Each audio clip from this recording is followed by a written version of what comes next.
This conference will now be recorded.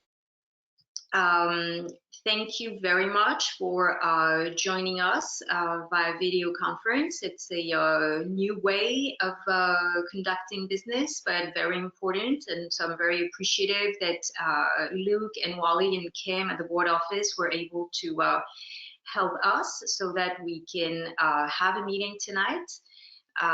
Very difficult circumstances for New York. We, the Landmarks Committee, are particularly caring for our great city. So, it's really great that we're able to continue to do business despite the circumstances. Tonight we have 3 applications. Rockefeller Center is a 2-part application, but the presentation will be one presentation with the 2 applications presented consecutively. We are going to run the meeting the way we usually run the meeting, so I will explain that for new members, members of the public, and for all. Each applicant will have an opportunity to give a full and uninterrupted presentation. The technology allows us actually to have the visual presentation on our screens. The applicant will do their uninterrupted presentation. After this presentation is concluded, members of the committee will have an opportunity to ask questions. When this question period concludes, I will open up to members of the public. I will allow members of the public to ask questions and make comments, if any. If I see that there's a large volume of attendance by members of the public, questions and comments will be limited to 2 minutes to members of the public. After this public session concludes, we will move to business session. During business session, only members of the committee are allowed to discuss the matter that is in front of us. The members of the committee will discuss the matter, will make comments, and a resolution will be made. And this resolution will be taken to a vote. This vote becomes the official position of the committee. This vote will then be forwarded for ratification by the full board of Committee Board 5, or if the full board is not able to meet, by the executive committee of Committee Board 5. Few things to keep in mind so that we have a smooth presentation tonight. When the applicant does their presentation, please mute your microphone. But when the presentation concludes and when it's your turn to speak, please unmute yourselves. It requires a little bit of, paying attention.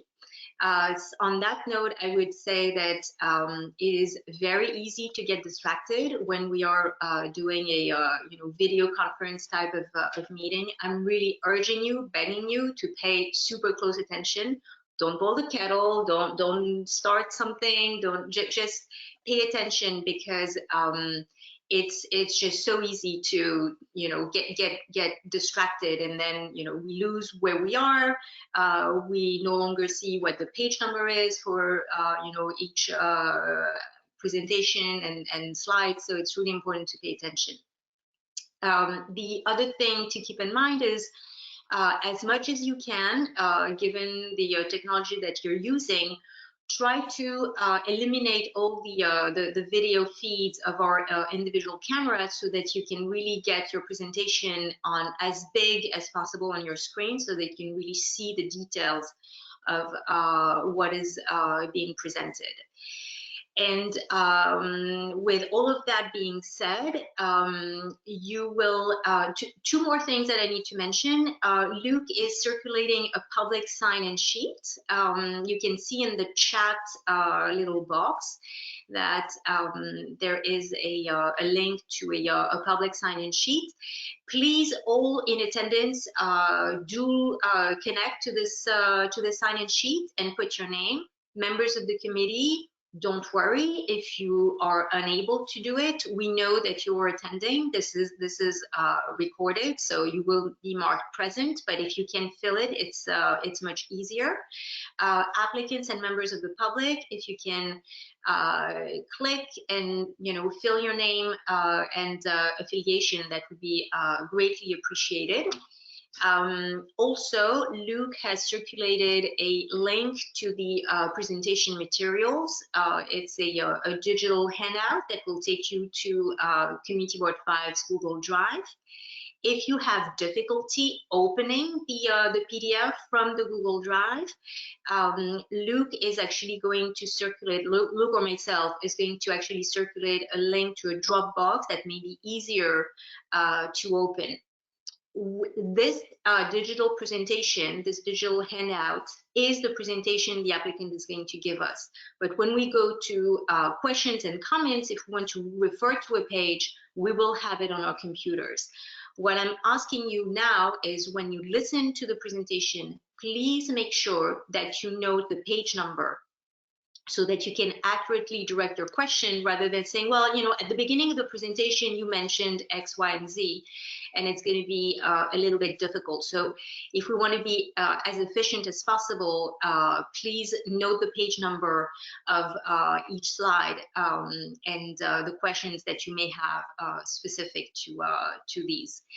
One more thing I would say is that the platform that we're using, GoToMeeting, does not allow for a sort of like raise your hand type of function to ask questions and make comments. And therefore, I am going to call upon every member of the committee for their question and then for their comments. So it will be a little less spontaneous than what we do in our in-person meetings, but it's going to be much more efficient and less chaotic to grab my attention. And please make sure that you wait to be recognized. If you feel that you have another question, a follow-up question, or I didn't call on you, use the chat function to call on my attention and Luke's attention, so that we can streamline the process.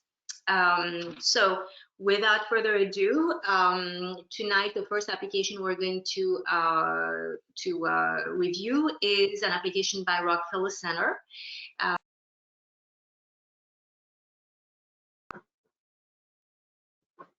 Sorry, Leila, it appears that making you the organizer also mutes your microphone. If you can unmute your microphone. Okay, sorry. I hope you guys I didn't go on mute for too long. I think it just happened. So the application tonight is, the first application is Rockefeller Center. This is an application for lighting. This is, this applicant has been in front of the committee numerous times in the past 6 months. This is part of a overall upgrades to Rockefeller Center, and this time we're focusing on lighting both the monuments, the arts, and the building entries. So I will turn it to the applicants. And Luke, tell how to go to full screen. There's an option at the center top that says hide everyone. And that's, you can do view everyone. There should be an option to hide everyone. Alternatively, you can zoom in and zoom out with the plus and minus signs on one side of your screen.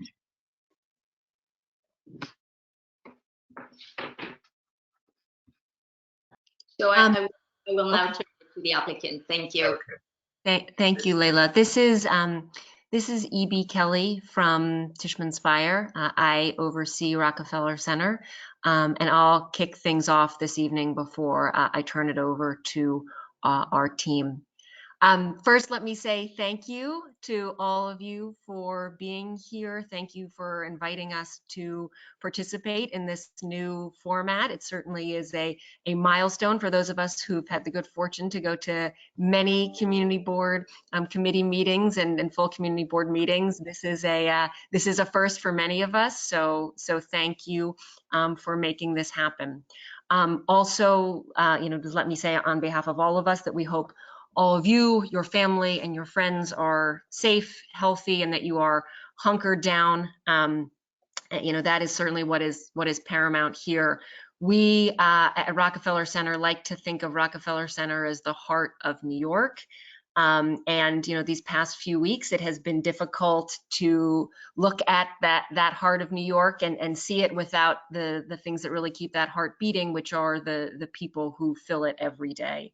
But much like the people who built Rockefeller Center almost 100 years ago, built at a time when the world seemed quite bleak and dark, we too are eternally optimistic that we will all be together again in very short order. And so what we're here today to talk about with the lighting and this work that is very much on the outside, the exterior of the building, is really intended to be a celebration of bringing people back to the center, to make it a really glorious place to be, and a place that we look forward to illuminating together and enjoying. So thank you again to all of you for taking the time this evening to be with us. And with that, I'll turn it over to Cass Stackelberg and the team from Gabellini Shepherd to begin going through the presentation. Terrific. Thank you, Evie. And to the committee, thank you as well for your flexibility and for allowing the public process to continue. We're really pleased that we have the opportunity to do this. So we're going to begin our presentation with a discussion about this amazing opportunity to highlight at Rockefeller Center what really amounts to an outdoor museum. And we're going to be presenting sort of two parts to you. One is going to be a package of exterior lighting that focuses on the artwork, and then one that focuses on building lighting. This is all part of these overall enhancements to what we refer to as the public realm. You saw presentations from us, I think it was in early December, and then again last month. This is sort of the third chapter in these improvements to the public component of the center. What you'll see is really a comprehensive approach, a holistic approach to the entire center, the entire campus, in our efforts to light this work. Now, you can see in this title slide, obviously, all of these artworks which are scattered throughout the center are obviously quite visible and legible during the day. And what the issue is that we're really focusing on obviously is the evening. And in particular, in the evenings from 4:30 and on, from October to March, these artworks are really basically in shadow, they're in darkness. And so we want to highlight these entries, the artwork, obviously, in the winter months, but also as the center becomes a much, I don't want to quite say a 24-hour place, but as it becomes sort of more vibrant, we want to be sure that both the artwork and even the sort of public streetscapes and sidewalk areas are well lit and inviting. As I said, we have two packages that we're going to be running through. What you'll see in these presentations are a combination of lighting elements that are things that the commissioners will be reviewing, and obviously you're reviewing, but many of the installations that you'll see in here are things on their own that could be approved by the staff, so they wouldn't normally go to a public hearing. But we thought it made sense in this sort of comprehensive effort to show you all the different kind of lighting elements that we're proposing. So for instance, some of the lighting we're going to show you is retrofitting existing sconces with new lighting technologies and allowing us to throw light in a different way. All of that could be approved at staff level along with other elements, but we want you to see this all together as part of our sort of holistic approach. And in approaching all of this, we have some sort of general guiding principles as to how we've approached the lighting. One, obviously, we don't want to be removing any historic fabric as part of these installations. So you'll see that as a key component to this effort. We also want to be sure that the fixtures are either not visible or minimally visible. And we're doing that, we're achieving that by using lighting technologies that employ the smallest, slimmest, and most discrete fixtures available to us today. And with all these efforts, I think you'll see that we've achieved lighting effects with really the most minimal visual effect of the fixture. We want the fixture to not be seen. We want the effect of the light really to be paramount. A little bit of history about the artwork at the center. Obviously, you all are students at this point of Rockefeller Center. You've seen it, you pass through it all the time. As I said before, it's a unique place. There's basically an outdoor public museum right at our fingertips here. And the planning of the center and the choice and integration of artwork is really at the core. And in fact, to Evie's point, in 1931, John D. Rockefeller actually allocated $1 million, Depression dollars, to that program. And eventually 40 different artists would participate and create more than 100 works throughout the center, both on the exterior primarily, but some in some of the exceptional building lobbies. Prometheus and Atlas are perhaps the best known elements in the center, but obviously there are many other important artworks. Isamu Noguchi, Lee Lowry, Gaston Lachaise. I mean, they're very important artists, contemporary artists of the early 20th century, whose work is on display here. So I'll run through a brief introduction, and then Kim Shepard of Gabellini Shepard will take you through the details of the program. So what you're seeing on the slide, on these slides here, are just highlights of the different art that one sees. Obviously, Prometheus here on the bottom, right at the center of the sunken plaza. But you have carved limestone, polychrome limestone. Let's go to the next slide. You have you've got metal rondelles on Radio City. You've got sort of technologically advanced artwork like the cast glass and the entries to the International Building, bronze, etc. Let's go to the site plan, Margarita. So our site plan, I think, just illustrates this map is meant to highlight both the location of the artwork, but also sort of indicating the scale. So the largest dots reflect the most significant sort of large scale artwork, obviously Prometheus in the sunken plaza, Atlas in Atlas Court, Noguchi's News stainless steel sculpture, and the entry to 30 Rock. But what you'll also see, particularly on the side streets and the side entries, is each of these buildings have multiple entries. And it's one of the successes of the center is that there isn't just a single front door, but there are multiple entry points. And at each of these entry points, there are major artwork. So this is sort of a key plan for us that highlights where the art is and how we're treating the lighting. Next slide. As I said at the outset, one of the challenges is that in the evenings, much of this art is either poorly lit or not lit at all. So these images left to right include Atlas within Atlas Court. There's some uplighting built into the base that's not particularly effective. The entry to 30 Rockefeller Plaza, this amazing tripartite relief by Lee Lowry going into 30 Rock just above the cast glass. It's completely in shadow.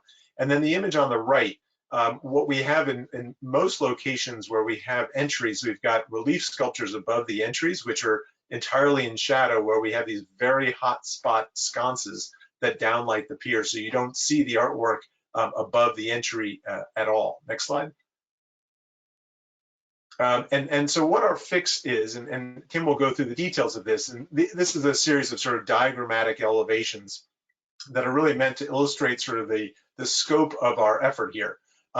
Highlighting building entries, the piers, using flagpoles, using existing elements to house very discrete light fixtures, but basically to highlight the pedestrian scale, not the building scale, but at the streetscape and the sort of ground plane human scale for all of this lighting. And all this is really intended to improve this public realm that we've been working on together and with your assistance over the last series of months. So this is an elevation that just shows the west elevation of Rockefeller Plaza. So you've got 10 Rock, 30 Rock, and 50 Rock, just to show you the zone in which we are proposing lighting and where the art falls at those major entries. The next slide.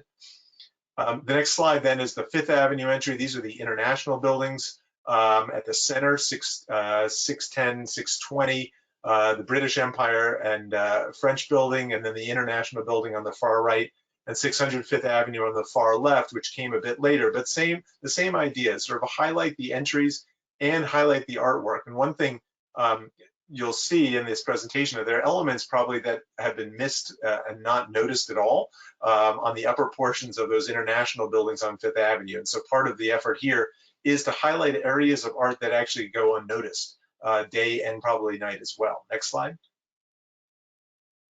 And then the 50th Street elevation, again, extending on the left from Fifth Avenue all the way to 6th Avenue. You've got the north elevation of 45 Rockefeller Plaza and the north elevation of 50 Rockefeller Plaza, and then the side elevation of Radio City Music Hall. So different elements being highlighted, but again, all along the sort of pedestrian scale at the sidewalk level. Next slide. And then finally, the elevations on 6th Avenue, Radio City, 1250 Avenue Americas down to 1230 Avenue Americas. So our effort here is to have as light a touch as possible, to highlight building entries, but obviously also to really celebrate this remarkable outdoor museum that we all know. Next.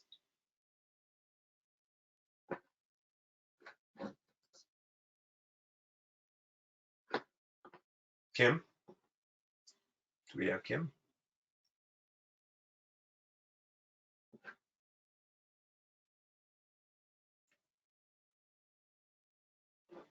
Kim, are you on mute?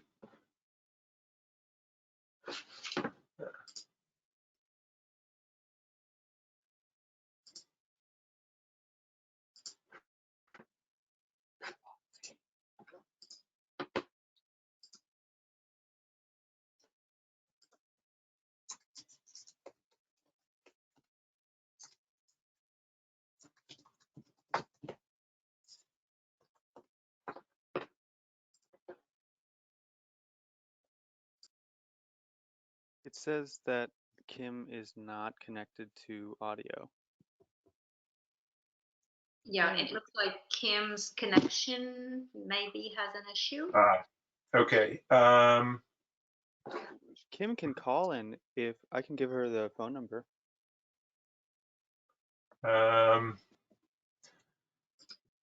You should call her. Yeah.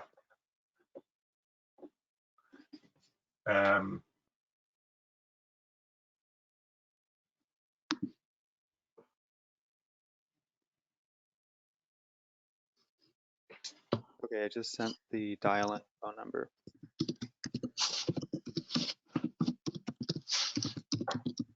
In the chat.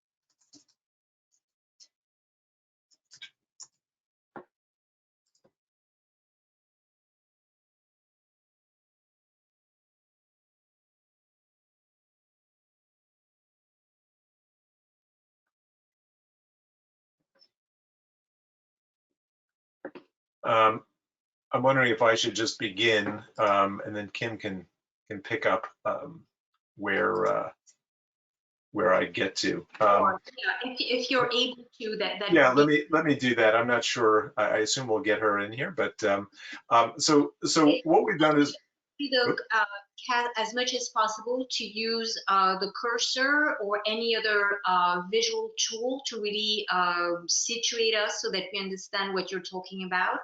That sure. would be super helpful. Okay, certainly, and sure. Thank you. Of course. So what we've done is we've organized the presentation into sort of lighting types and art types. So the first chapter here is really these prominent artworks, the sort of key artworks at the center that are focused on the key building entries. So across the top of the slide, you've got the entry to 30 Rockefeller Plaza, with the central figure of wisdom and the central portal, Atlas and Atlas Court at 45 Rockefeller Plaza, top right, Isamu Noguchi's news sculpture at what was historically the Associated Press building at 50 Rockefeller Plaza, and then in the lower right, this is the entry, the front elevation of the British Empire building. As I said, there are the international buildings. There's sort of 4 pavilions, and they each have sort of a similar series of art installations. So we highlight this one, but they're typical details for these international buildings. Next slide. So looking closely at the work that we're proposing for 30 Rockefeller Plaza, the idea here is you've got an existing photo on the left and then a rendered view that just shows that the fixtures themselves are basically not visible during the day, which is a key piece of our effort here. Next.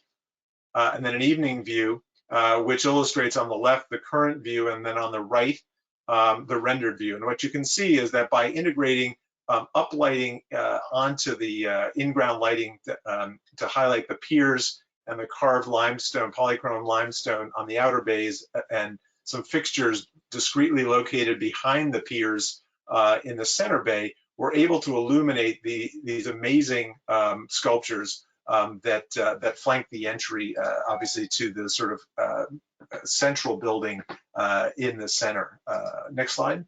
And then some details to show you sort of how we're doing this. So maybe you'll look at detail 2. We've got a little blow up there, and you can see there's just a little bit of the fixture will be visible from an angle. And a detail number 3 just shows these 5-inch by 2 3/4-inch fixtures, again, installed off the back of the piers. If you look at the plan on the bottom, detail 4, you can see where those fixtures are located on the inboard side of the piers.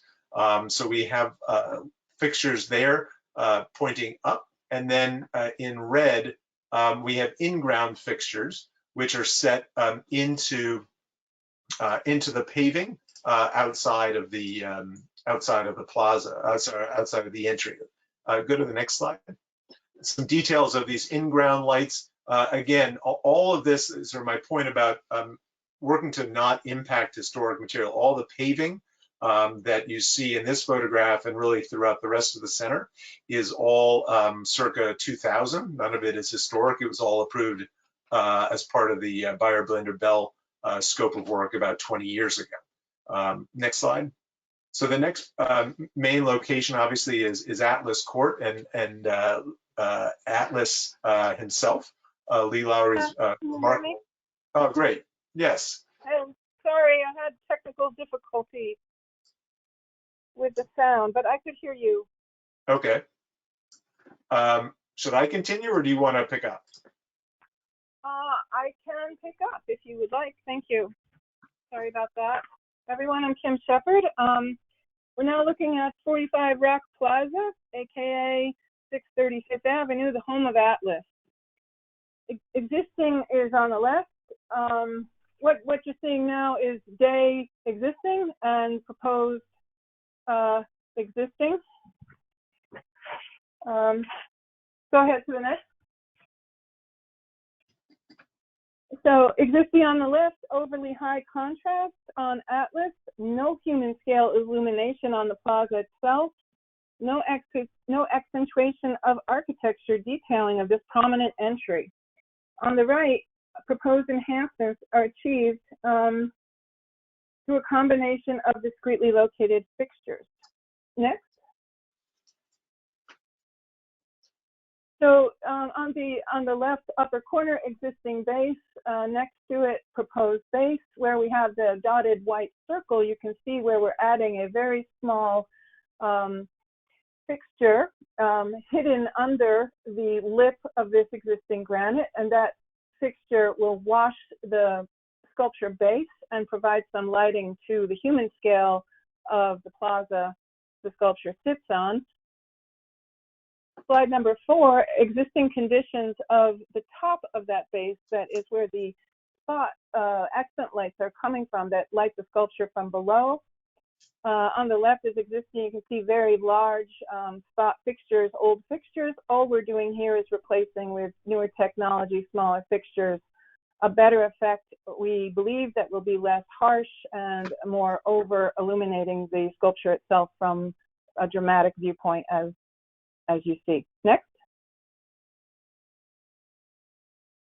Okay, the top existing cornice condition compared to the proposed, again, you have to use a magnifying glass to see what we're proposing. A very small 1-inch hidden LED grazer that is uplighting the building from the cornice line.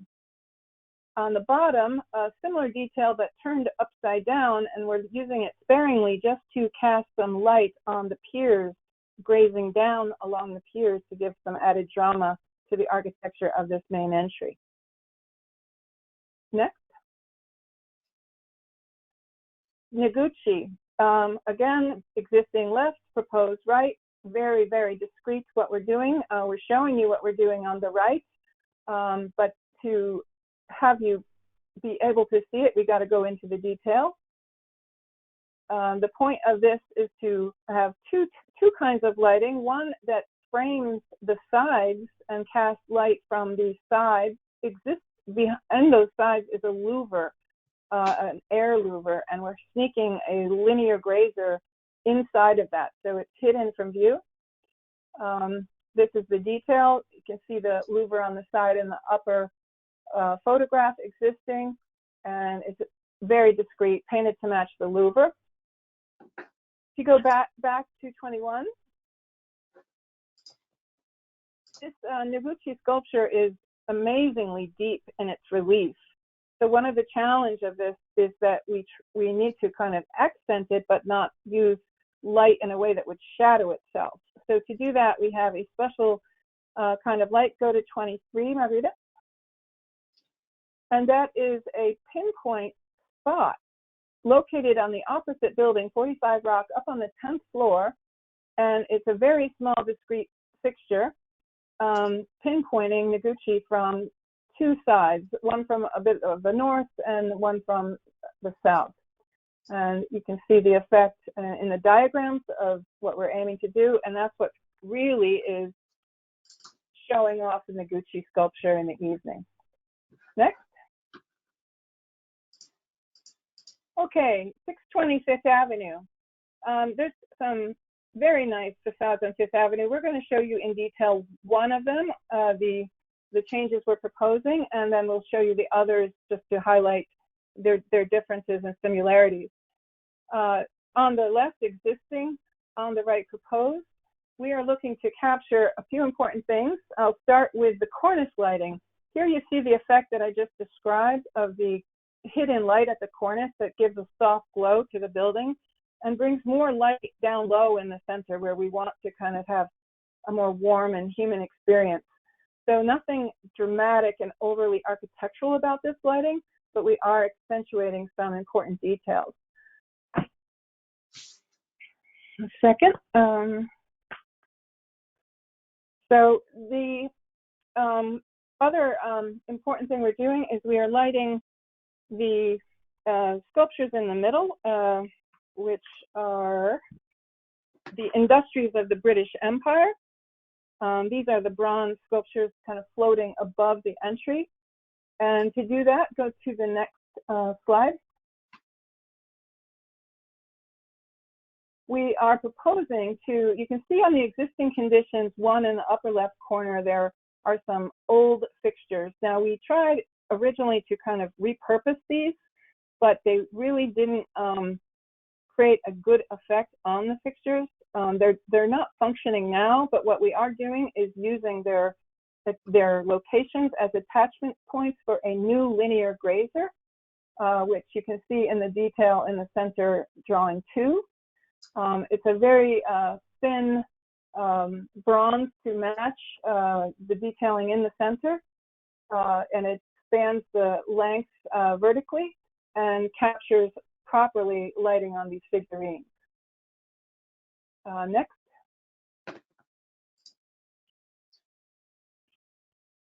Okay, flag lights. We're using flags in a couple of different ways to bring accent and enhancement.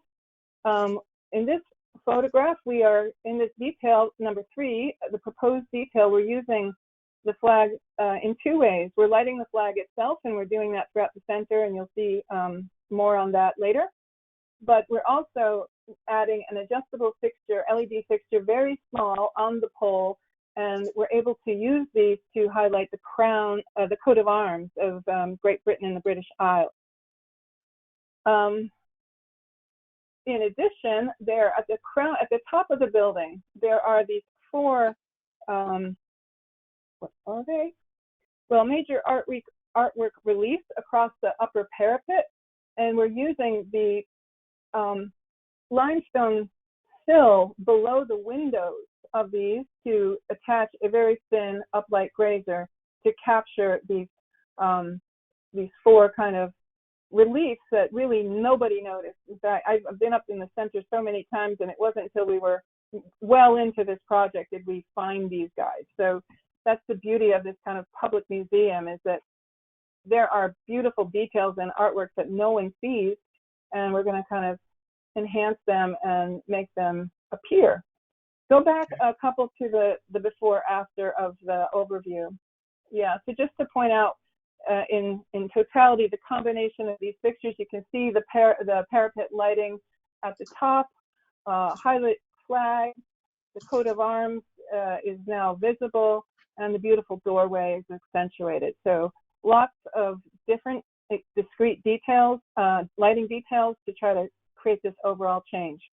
Okay, next building. Can we zoom into one detail? Because I think it's important to just understand the scale of these fixtures. This is on sheet 26. Margarita, maybe you can zoom into detail 2 at the sill, just so the committee can see sort of, we're talking about fixtures that are, 1 inch. If you can zoom in on the sill, on the fixture detail, in detail 2. Sorry, maybe Sure. Luke, can you remind me how to zoom in? Oh, never mind. Maybe the committee, Control we can do it ourselves, but. Control plus. Okay, give me a second. That's if you're on a PC. Okay, There you go. it's detail 2, Cass? Yeah, I thought it's important for people to sort of see how discrete these fixtures are. These are, it's. They're 1 inch by 1 inch. So Yeah. 1 inch by 1 inch at the top of the building. So it's really very discreet.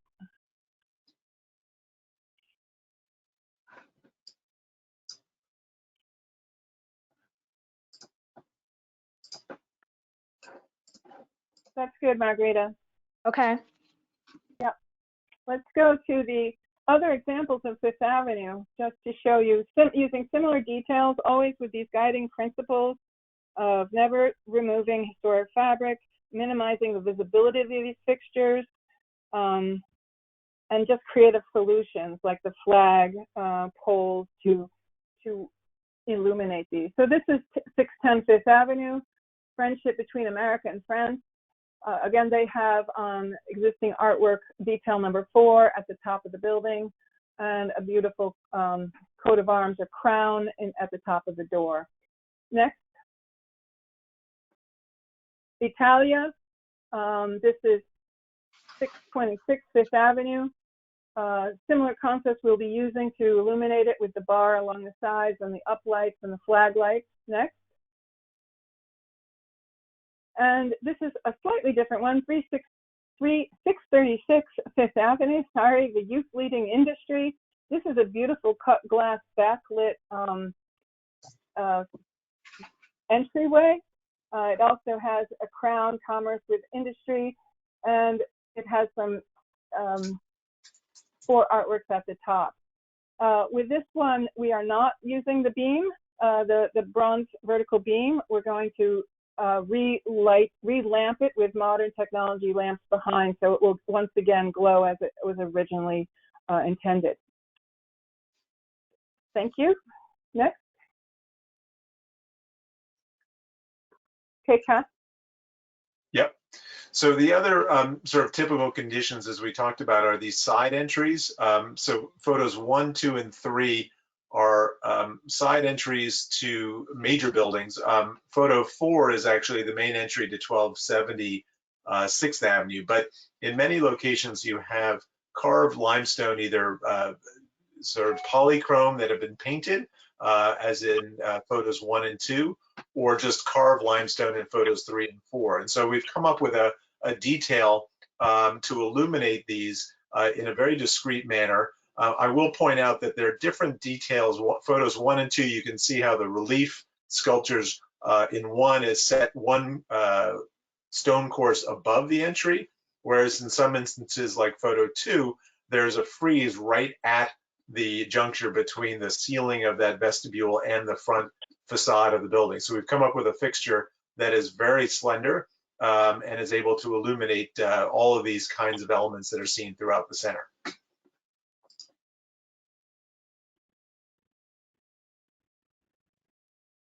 Okay, this first view shows the combination of lighting that we're using to accentuate the tenant entries on, usually they're the secondary entries of the building, but very active for the building's different tenants. The left existing, you can see it's quite a dim and kind of uncelebrated entry, and the beautiful artwork is not that visible. We've got those sconces that are existing, but the lighting in those sconces we'll talk later about, but we're changing, retrofitting the lighting so that they will be softer lighting, more for the street, softer light for the street, and not so architectural, blasting the limestone. And also, in doing that, they kind of darken and with their contrast, the ability to see the artwork. So if you look on the proposed on the right, you can see the dimmed sconces, not dim, but a different kind of softer, whiter illumination. In the floor, we have some floor-mounted uplights in the vestibule, which cast kind of a bright light on the sides of the carved vestibule and the limestone ceiling of the carved vestibule. And then most importantly is this light line that we're introducing, a very thin 2-inch, 2 points of support on either side of the entry, uplighting a wash of the artwork. And this is a detail we're going to show you again and again, how it really, and this is where most of the artwork that never goes noticed, they're above these secondary entries.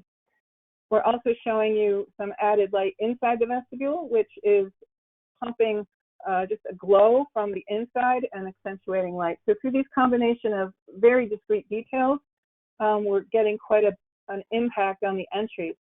And what we love about this is it's not only about the artwork, but it's also accentuating the building entry in that it's spanning the width of the entry. So you have kind of a taller feel to the entry, even though it's a more compressed secondary entry, it's still celebrated. Next. So this goes through this detail. I know we showed you the in-ground uplight when we were talking earlier when Cass kind of took over for my technical blip. But those are mounted inside to the right and left along the frame of the carved entry.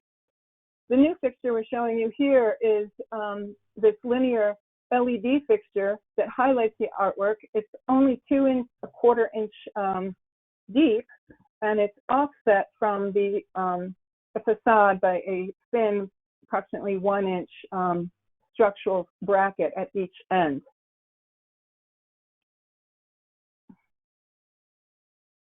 Here is a 45 Rock, another atypical side entry. This one is showing the light beam capturing the workman of the center above the relief in stone. Again, showing in our Photoshop the change of the downlights to be softer and more human plane, human scale, not a harsh bright spot on the limestone. And we're also in this particular, there's a special ceiling reveal or carved in framed zone that has 4, if you look at the existing on 1, 4 harsh spotlights down. We're softening that with a linear using the detail that's already there in the ceiling. And go to the next page.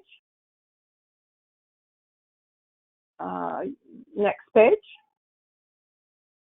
This is showing day. There we go.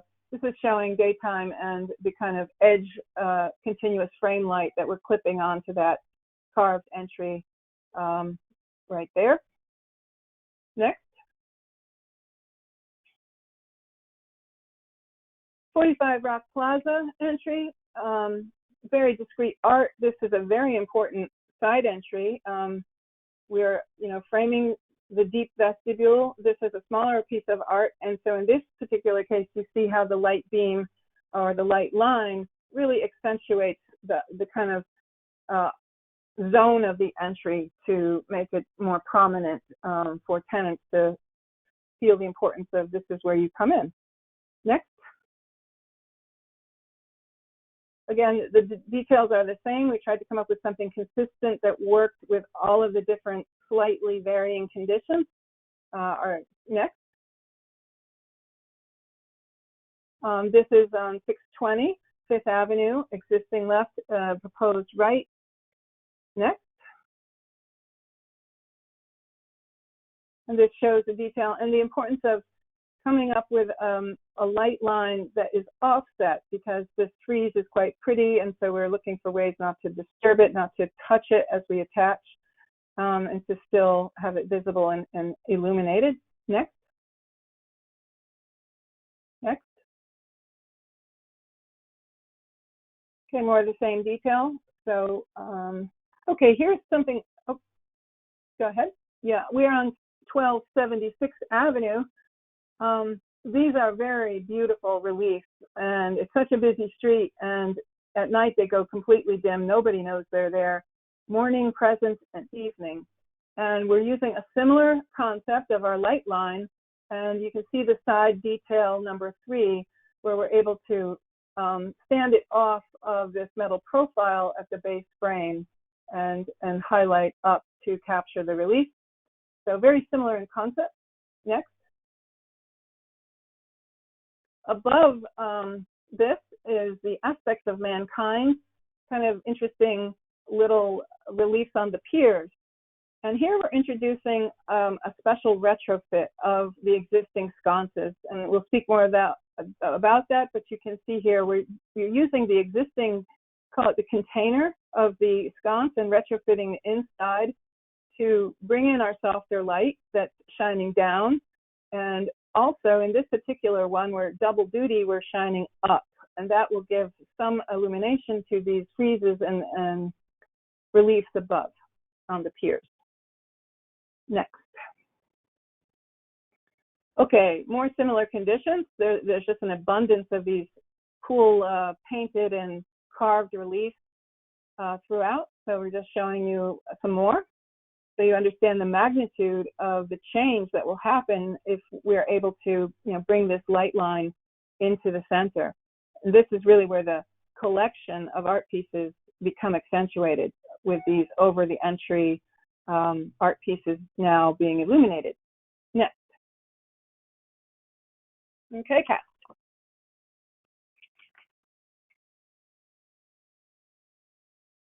Kat? I was Hello? muted. Sorry, here I am. This next chapter deals with a few specific locations and sort of using different creative ways to illuminate various elements. So upper left, the north and south elevations of 30 Rockefeller Plaza, there are 2 sets of sculpture groups, radio and television, that we'd like to uplight from the roof of the marquee.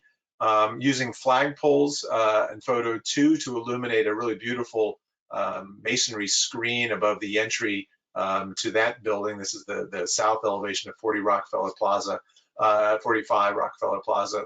Photo 3, also at 45 Rock, using planters and in-ground lighting to illuminate some of this artwork that's really right just about at the sidewalk level. And similarly, detail 4, two incised relief sculptures flanking the entry to 1 Rockefeller Plaza, and again using in-ground lighting in a very discreet manner to just illuminate and highlight the entry. Next. Okay, I'm going to go through these quickly. We can always come back, but these are very, very simple concepts to bring light. Before, after, the light is hiding in the marquee. Next. You can see the accent on the column piers. Next. And the detail number 3 shows just how small it can be and discrete. Next. Here we have different, again, the uplight in-ground fixture, highlighting artwork where we have no planter, but we have a similar concept, lots of permanent built-in planters. Here is 45 Rock Plaza. And we're using the planter to illuminate this incredibly released structural column that forms the side entry. Next. Specific, the adjustable accent lights, using the flagpoles as locators for these, shining on the flags themselves. And there's a number of American flags throughout the center that will be highlit. And also using them as opportune moments to light the artwork. This is a side entry, a major side entry of 45 Rock in the with existing cutout areas of artwork, and this actually had a lighting detail behind these cutouts, and we're accentuating that to kind of better glow in the night. The relief of this artwork with its kind of cutout characteristics. Next. And then One Rockefeller Center is kind of flanked by these two guys. I forgot their names. Oh, industry and agriculture. And we're using the uplight in the ground just to capture them and accentuate the framing that they do for this entry. Next. Okay, Kat. All right. So the last section in this presentation is just highlighting individual freestanding sculptures. So obviously Prometheus, Paul Manship's Prometheus, right at the heart of the sunken plaza. Photo 2, there are two sculptures, Youth and Maiden, which we showed you back in December. Those are being relocated back to their original location, flanking Prometheus, where those planters are currently, you can see in the photo. So those will be moved, and we're looking to highlight those with some backlighting. The beautiful bronze fountainheads within the 6 pools along Channel Gardens, also looking to install very, very discreet lighting to highlight both the fountain and the water flow in the evenings. And then photo 4 is the Credo Monument, which also we shared with you, relocating that up a bit, up Channel Gardens, so it is clear from that stair, and looking at a way to highlight that, illuminate that from above in a very discreet and simple manner.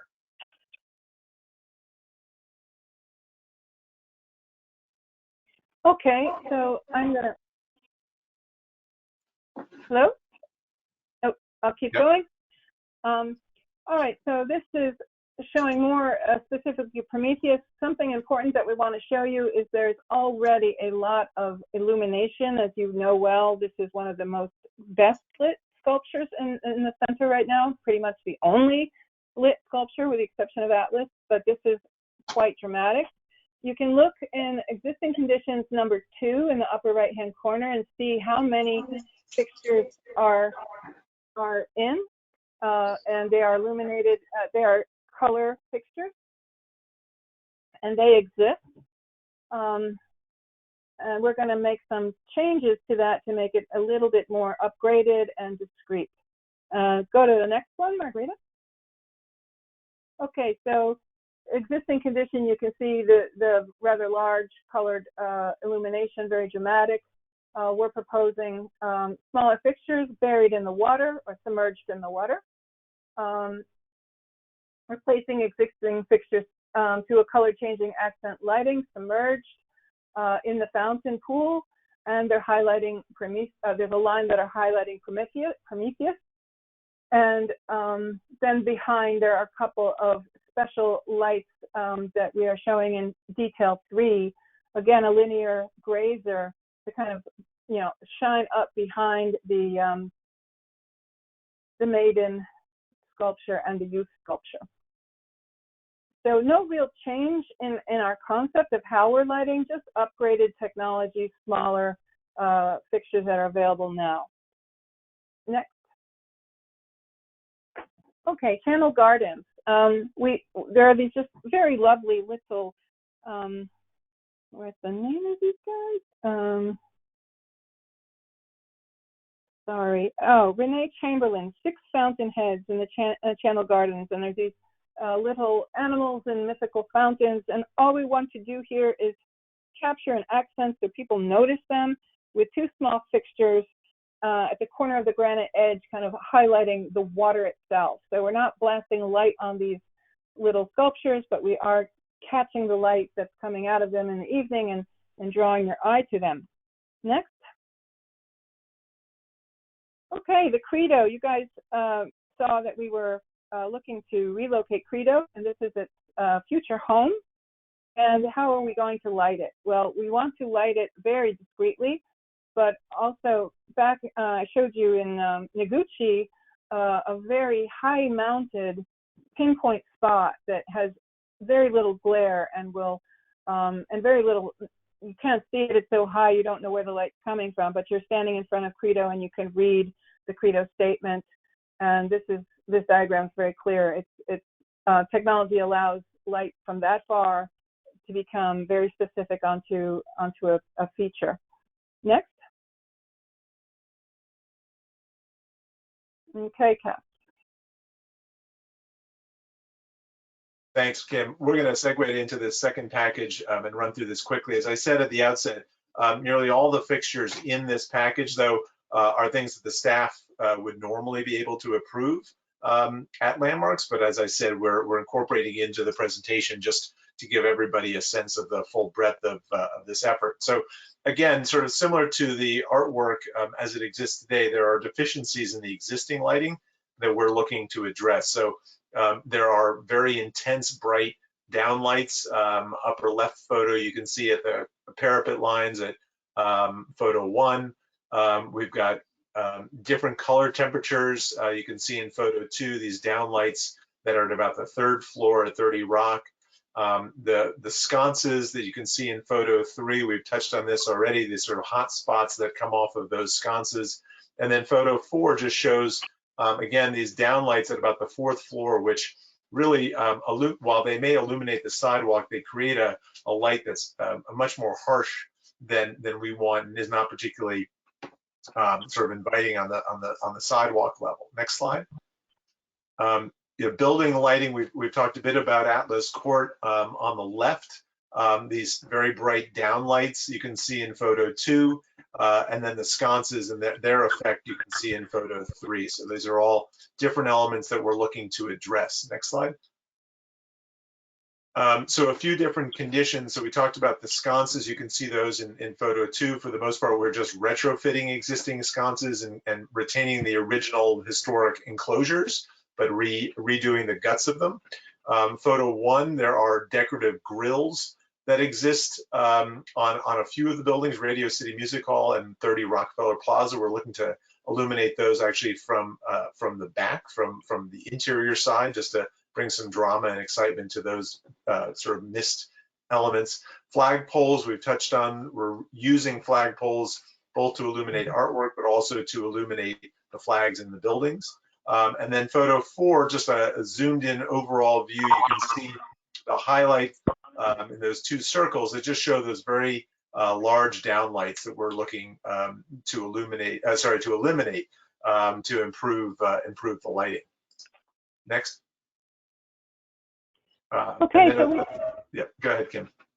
There you go. Okay, we have these key maps that help you understand where we're proposing certain kinds of details. This map is highlighting the cornice light that certain buildings, especially along 5th and the Channel Garden buildings, they have this cornice which we showed you. There's a few other pink areas that have a cornice that we can uplight and accentuate entry on 10 Rock, on the plaza, and on 49th Street. In addition, this diagram is showing the decorative grills that we're looking to highlight on 51st Street of the Radio City building and also 30 Rock. Next. Okay, so this is the cornice detail we've showed you before, just confirming what it is. It's this 1 by 1 inch tiny upgrazer on the cornices. And then you can see detail number 4 is the 10 Rock. We can install a cornice uplighting that and propose a cornice in similar way as 1230 has a marquee that we want to capture across the face of that. And there's a small cornice on 600 Fifth as well that we can give that building some glow. Next. This is going to be just a beautiful detail when we do it. here we have these gorgeous grills, which are exhaust grills in Radio City, and we're adding an uplight behind them. Pretty simple concept. Next. And just to get this kind of very, very beautiful screen accentuation where we have these decorative elements that people never really notice that they're there. They're always in darkness. Next. Okay, so this diagram is about the sconces. They exist. If they are orange, and you can see the majority of these orange dots are existing sconces to be retrofitted with new concealed fixtures. There are a couple of green dots, especially on 50 Rock in the north upper corner. What we're proposing there is to add some new sconces. They're not there now. That building didn't come with the kind of sconce fixture, but it's appropriate, we think, to its architecture and its limestone, and we're going to show you where we will add them. And then the pink is a couple of kind of specialty uplights that are hidden in retail entry doors that we will show you. Next. Okay, so this is really the two types of the most typical sconce is this shape of existing sconce type 1. We have two retrofit types, one that shines down and changes the light fixture from this harsh architectural light on the stone to a softer, wider glow for just the ambiance of the street and the center and the plaza. And the one below that, number 7, we're calling it retrofit type 1B, that adds that uplight. And in certain conditions, we want to accentuate something. In this case, on the left, the artwork on 1250 6th Avenue. So basically making a lot of improvements without touching anything that's not already there historically, except the guts of this existing sconce typology. Next. There's another type. It has a small kind of detail curve at the top. Again, it can accommodate both with the new technology of lighting today. And so similar in concept, we have a downlight where we need to soften the downlights, and we have uplight where there's something to accentuate. Next. And this is a kind of one-off, a very small light fixture added to the top of this original revolving door, and it's been maintained, and it's kind of the main entry to this retail, and we're adding a little kind of accent to it to make it more visible and celebrate it a little bit. Next. Okay, this diagram is a little dim, but the blue dots represent the flags to be illuminated. So you can see that they're kind of on all of the significant entry of the building, side or main front entries, and we're illuminating the flags throughout. Next. This is just the detail showing the glow on the flag. Very hard to see it, that we've added it. You can see before, after in the Photoshop. Next. Okay, so I would just like to maybe just talk this. We're almost to the end, but I want to kind of show you the compiling, because to really show you the before after changes we're looking to do as a combination of effects we're looking to do. So if I could point out on the left side existing, how it feels today with these, basically the only light there is the sconces that wash the piers very strongly. No light really fills the plaza. It's very, very strong architectural lighting, but not really capturing what's beautiful about this facade, which is its entries and its elongated piers. So if you look at number 2 on the proposed, you can see the quality of the light that we're simulating is a wider, softer light, and it's coming from both sides. We're also adding it on the 50th Street on the other side, so the light is filling the plaza. In addition, we are highlighting with the uplight retrofit, we're highlighting these a little drama on this important side of the building with what light washing up the tall piers. And of course, we already showed you our entry accentuation with light on the artwork in the middle. Next. And this is by day. And the point of showing you day, of course, is to show you our interventions are very discreet. And this is magical by night, but by day, there's no real intervention that people will notice or will detract from the historical characteristics of the building. Next. Okay, looking on the other side of this plaza, this is the facade facing plaza of 50 Rock. Again, we have flags here, so you can see how nice they are to be accentuated throughout compared to existing. The soft light, and we are adding on the proposed, you can see the sconces on the piers, as well as the uplight above the little retail entry, just to kind of cast some glow on the building. And this glow also, spreads into the plaza and gives this more human scale lighting and replaces some of the searchlight that you can see in the existing, in the far distance on 30 Rock, one of those searchlights. I call them that, but they're very glaring, harsh lights located at the top, and they are giving these plazas so much of their lighting, and it's not a very soft and friendly light. And in the proposed, if we can add these other ways to bring lighting into the plaza, we can take those searchlight fixtures off of the terraces. Next. Again, the comparison of what they feel like on the architecture during the day. Okay, 45 Rock Atlas Plaza, or 45 Plaza. Here we are showing on the left the harsh lights from the existing sconces, kind of the low level of light in the plaza. If you look to our proposed, we think that the lighting on the granite base, on that edge detail that we showed you earlier, we think that actually will give a lot of human level light that will kind of from the center illuminate the plaza itself. We are changing the sconces to be the softer light that spreads further out.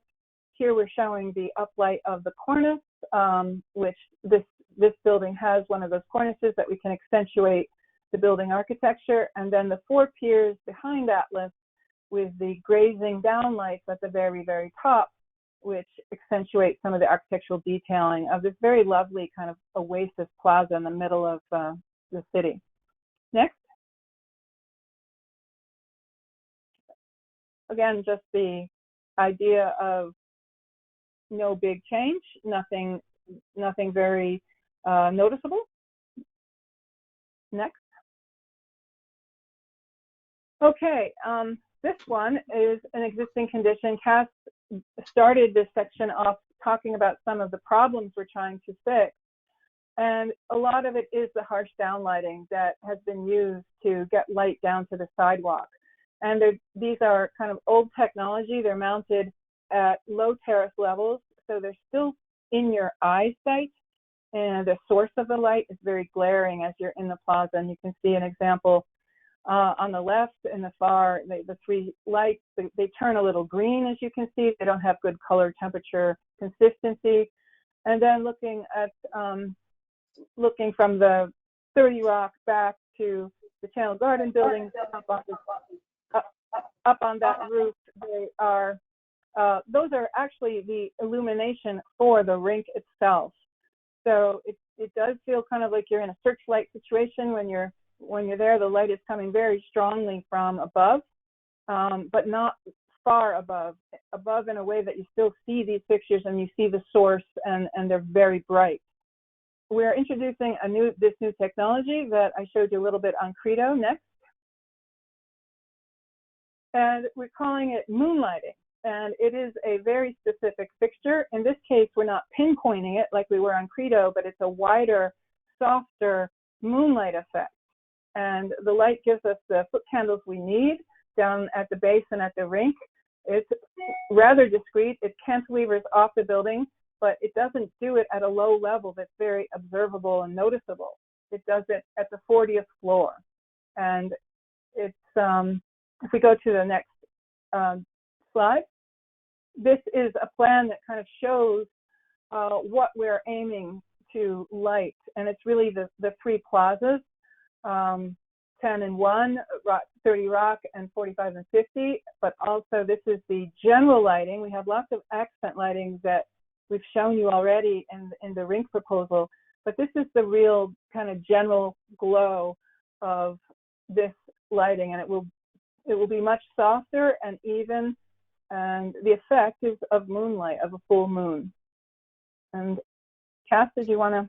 Yeah, so I think we have finally reached the end, but I think hopefully what we've been able to do is share with you sort of a different set of treatments. You know, one obviously is to highlight highlight, illuminate, and really celebrate this outdoor museum and make it visible to the public. But then also in this slide, you can see how we're really tying all this back to this public realm concept, and particularly making Rockefeller Plaza, this main north-south artery through the center, a public space that you want to go to during the day and the evening with all improved lighting, really at the pedestrian and human scale.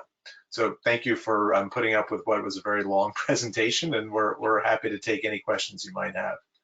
Thank you so much, guys. It was really very detailed, much appreciated. So I am going to call on my committee members and ask them individually if they have any questions. So committee members, make sure that you have all your questions gathered. I will do a second pass, but for the sake of expediency, given that we have another 2 applications to review, try to bundle all your questions. Also limit your questions to the presentation. Unfortunately, as much as we would love to know more about the artwork, this is unfortunately not the time for that. So I will go in alphabetical order. Dave Achilles, do you have any questions? Questions? No, I'm cool. Can you hear me? I'm all set. I'm sorry, no questions? No questions. Okay, thank you. Buzz? Yes, general question. Maybe I'm too much of an engineer. I have a whole bunch of slide numbers written down here, but my main question is how all these things are wired. The lighting I think is wonderful. If you're putting up new sconces and wires on the flagpoles and this uplighting and the linear LED trays, whatever you call them. You haven't mentioned how places where lights don't exist. How are you just in general handling that question? For example, sconces. So what we're going to do actually is we're going to gather all the questions, and then the applicant will have an opportunity to respond, because I presume that a number of our questions are going to have some overlap. So applicants, if you can note the questions, I'm also doing that, and then we will let you respond to all of them. So thank you, Buzz, for the question. James, do you have any questions? About that. I did have one question, two questions. One was on page 25, when you're putting a new lighting fixture, and if you're using the existing holes, or if this was going to puncture the limestone. That was one question. The other question I had is whether the lighting will only be used at night, or if there are opportunities or areas where you might also use it during the day. Okay, thank you, James. Sarah, do you have any questions? No questions. Thank you, Sarah. Laura, any questions? I have the same question as Buzz, so.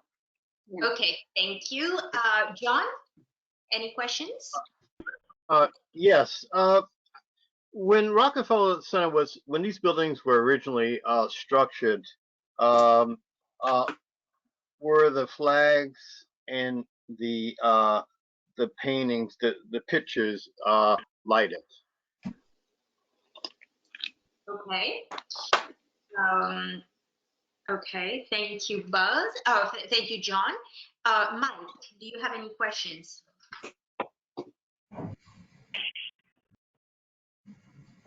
Oh, yeah. I was curious on page 32 to see a little more about the horizontal light source on page 32. Okay. Thank you. Renee Kinsella?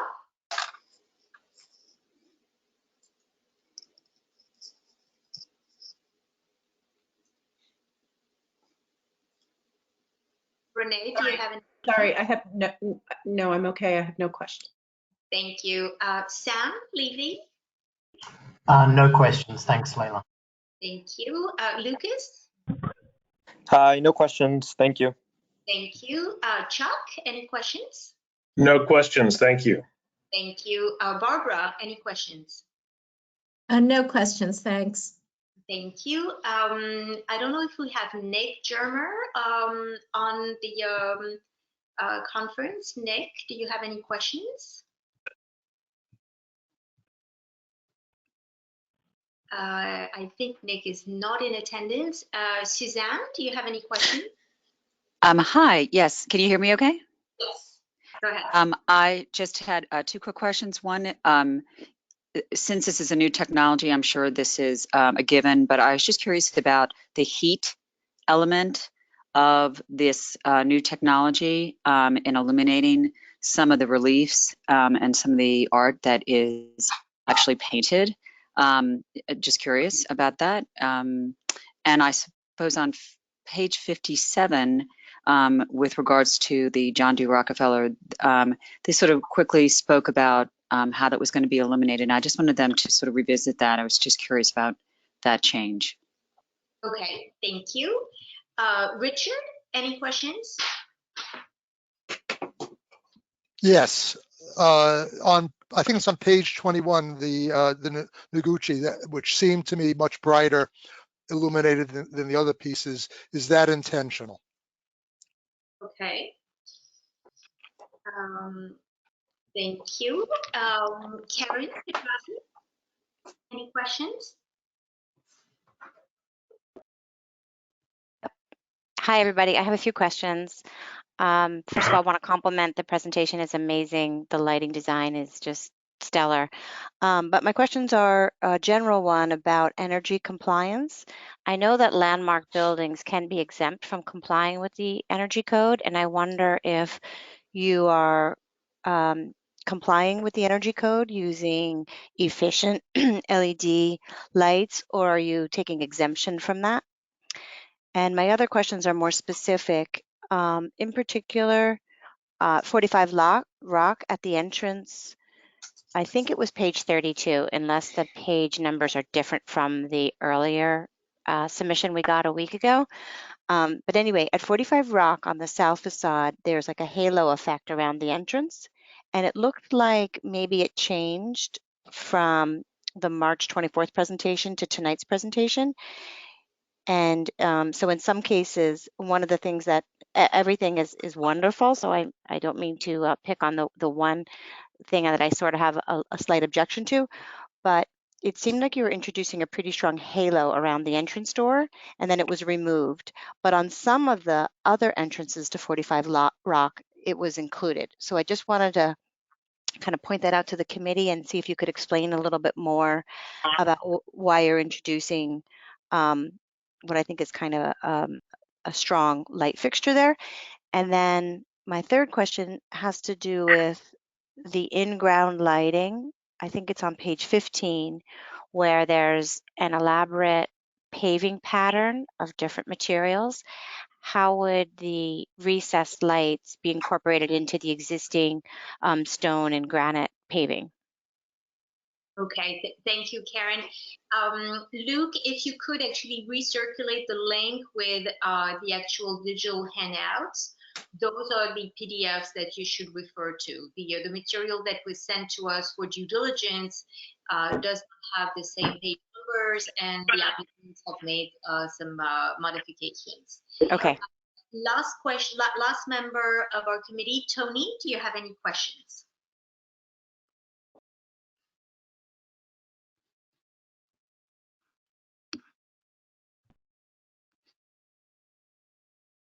Tony, do you have any questions? I think I see Tony saying no questions. Oh, okay. All right. Thank you. I have two very quick clarifications. On page 29, I'm not sure I fully understood the element that we're looking at. Are you doing a backlit of the light, or are you doing direct lighting? And on page 59, Prometheus, is the current lighting colored or not? So those are my questions. I would be happy to go through the questions again for the applicant if you did not write them down, but if you feel that you have a good sense of what we're inquiring about, by all means, I would let you go ahead and address those questions. Great, thank you. I've taken notes. Kim, I don't know if you were taking notes, but maybe Kim, you can touch on that first question was about sort of technically how all these fixtures are being installed. I think there was a question about attachments and conduit runs and things like that. Yeah. Okay, so generally there's some that are very easy, there's some that are more difficult, but with the level of care that we're looking for to be discreet and pretty much invisible that the new LED lighting technology allows us to do now, all of these locations will be looked at case by case. The electrical conduit is going to come from the interior through an attachment of whether it's the light beam, through that attachment of that light beam. So there will, if the concern is that there might be conduit or visible wires, we are totally looking to, not to let that happen. The beauty of the center is, and Tishman Speyer as a client, is that they have access from below, from the tenants or the spaces inside, and that the logistics of how and when we do this will be coordinated, but the intent is that we do not see where the electric's coming from, and that we do not make more holes in the limestone than absolutely necessary using the fixing holes of the fixture or the retrofit sconce to achieve that. Okay, thank you. The next question was initially the flags and the paintings, were they lit when the building was constructed and when it opened? Right, I'll take that. So for the most part, things were not lit, but there were instances where there was historic lighting. Obviously, it was sort of 100-year-old technology. And the second question was on page 25, and I can answer maybe two questions with that one slide. So the question of whether or not these were lit historically, you can see on the far photo one, those three dark spots on the return of the limestone where the pointer is right now. Those are actually three original fixtures. They were lit with incandescent bulbs. There were three on either side. So some of these elements were actually lit originally. What we're able to do along Fifth Avenue in these international buildings is actually to use those 6 anchor points to secure the new fixture and also to feed electricity to the fixture. So in this instance, for instance, we won't need to create any new anchor attachments, penetrations, and just use the historic lighting points to work from. Okay. Thank you. Yes, Yeah, go ahead, Kim. I could answer the question, I think it was your question, Layla, about the backlit on Fifth Avenue facade. Yes. So if I understood, can you find that one, Margarita? Page 20. Yeah. 29, I think you said? Yeah. 29. Yeah. Okay, so I think your question was, are we adding something? This is one of the few artworks, it's actually a light artwork. It has existing, incandescent bulbs behind it, believe it or not. And it's pretty uneven, but this was originally intended to be backlit. There is existing backlight there. They don't really use it because it doesn't look that good, and its execution in terms of the light is not even. So we are simply changing the light behind So in this one, you will see no vertical beams in front. Okay, It's thank all, you. okay. Okay. And then someone asked the question, well, go ahead. Go ahead. Yeah, page 32, the horizontal light source. What was the question here? Elaborating a little more on how that looks like. The light source itself? Yeah. The next Okay, slide, 33, May.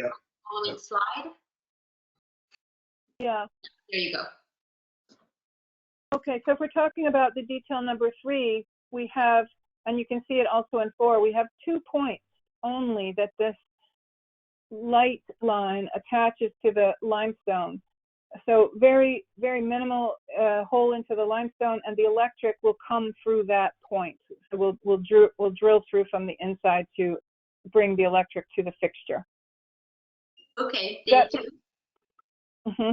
We should have shown like a little wire coming through, but yes, that's the intent. But Okay.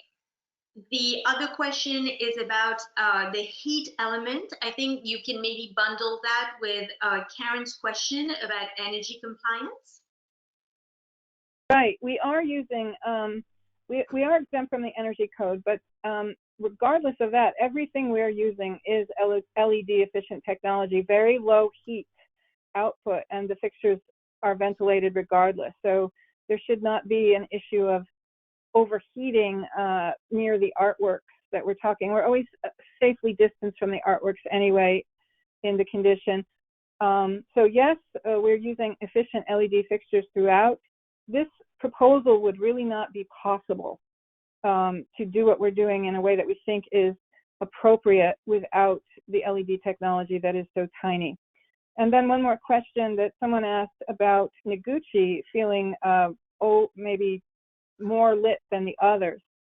And that could just be our exuberance with our Photoshop, but these lights are totally controllable. So if we, we do want Noguchi to sing. It's just one of the most beautiful artworks on the center. So, but we can control the level of light, and it won't be too bright. It might be too bright in our rendition. I'll also just add one thing to this is made of stainless steel. So the artwork, unlike the masonry, limestone, carved limestone, this is actually reflective itself. So it will read brighter probably just by nature of the medium of the sculpture. Okay. And also someone asked the question of when the lighting is on and would it ever be by day. The most popular time of Rock Center is evening and late afternoons in the winter. So we are looking to pretty much in the daytime when it's dimming down, like 3 o'clock to 3:30, 4 o'clock, where it's pretty much darkness at 4 o'clock. So yes, seasonally these lights will be on during the day in the late afternoon. It's not intended that we have them on in the bright daylight hours. But if they are on, they will only accentuate in a cloudy day. They will do their job. They will draw your eye to the artwork more than if we do nothing. Okay, thank you. 3 more questions. The 45 Rock on the south side, the halo effect that was present in the initial proposal that you sent us.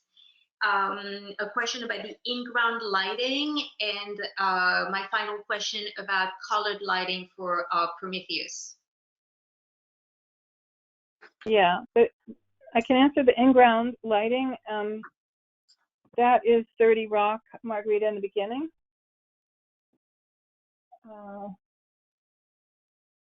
Yeah. So there is a decorative pattern. I believe the question was about this decorative pattern. The lights are positioned so that they uplight the pier. This is a photo that's showing the positioning. We're trying to definitely stay away from any of the decorative metal. As you can see, there's a bronze kind of textured metal going across, so we're straddling that.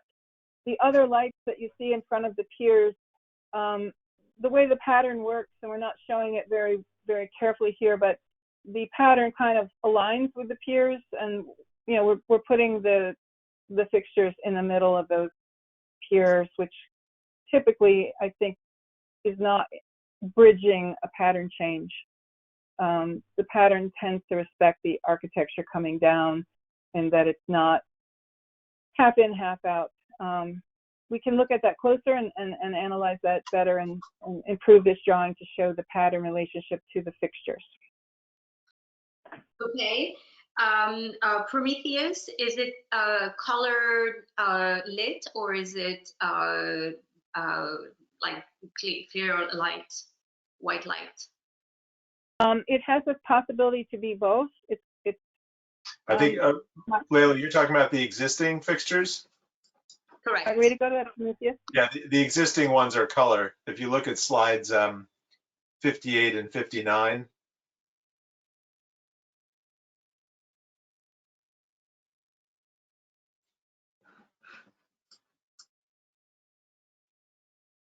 Okay. Yeah, so you can see the colored fixtures. They're quite substantial in their diameter. Go to the next one, Margarita.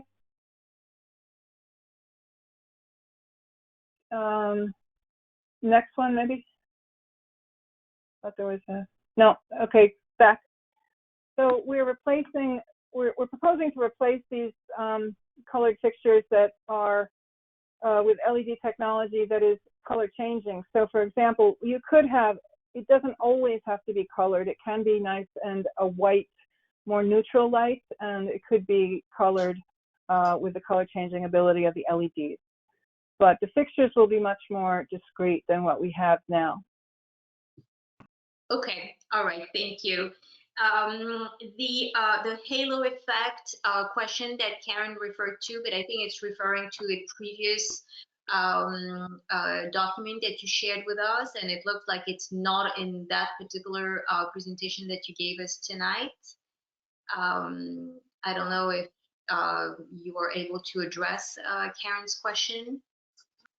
Which slides Karen, are you referring to? It may be about 32, page 32 or 34. It was 45 Rock.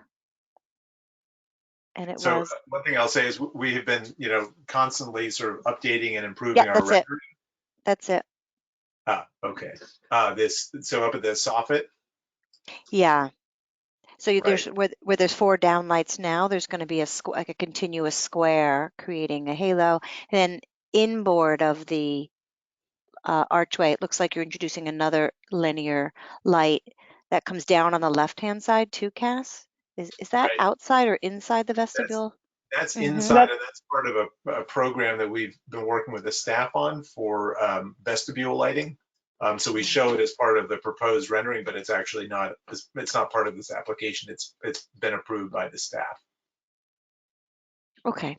But we can touch on the soffit. Which, Kim, do you want to just touch on that quickly? Yes. To understand, it's an existing trough that we're just changing the technology to be this linear downlight LED. It takes one edge and just kind of, we think it's a better distribution of light. It's going to be less spotty and more glowy in that entry, and it doesn't really affect any of the limestone ceiling that's there. And the detail just clips onto one edge of that existing trough. And that's detail number 3 that's on the screen. It's quite tiny. It's only about an inch. And this rendering might be showing it a little too cold in its color.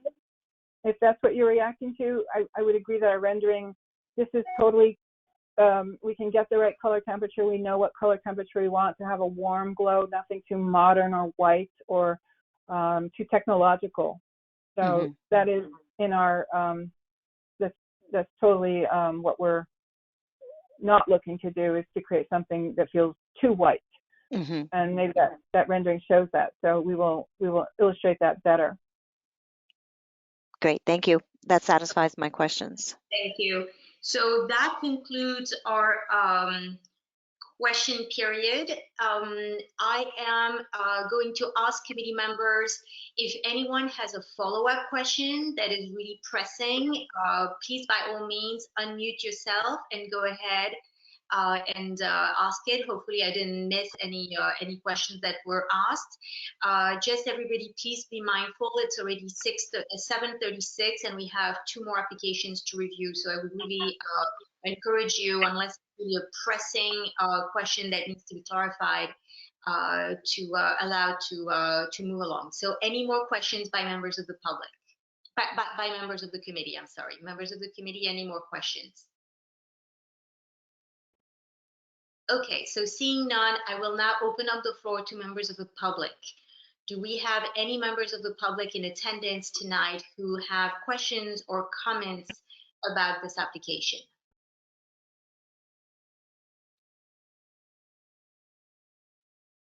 Questions, comments, members of the public? Seeing none, let's move to comments.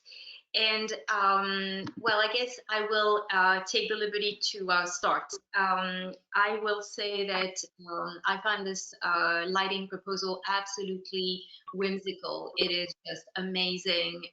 It is very impressive. The quality, putting this human scale to those buildings is just marvelous. And I am highly in favor. So more comments by members of the committee. I'm going to call everybody, you know, if you have any specific comment, but also please do let us know if you're in favor of the proposal, if that is the case. So in alphabetical order, Dave, do you have any comments? It's brilliant. I can't wait to see it implemented. Sooner the better. Thank you. Buzz?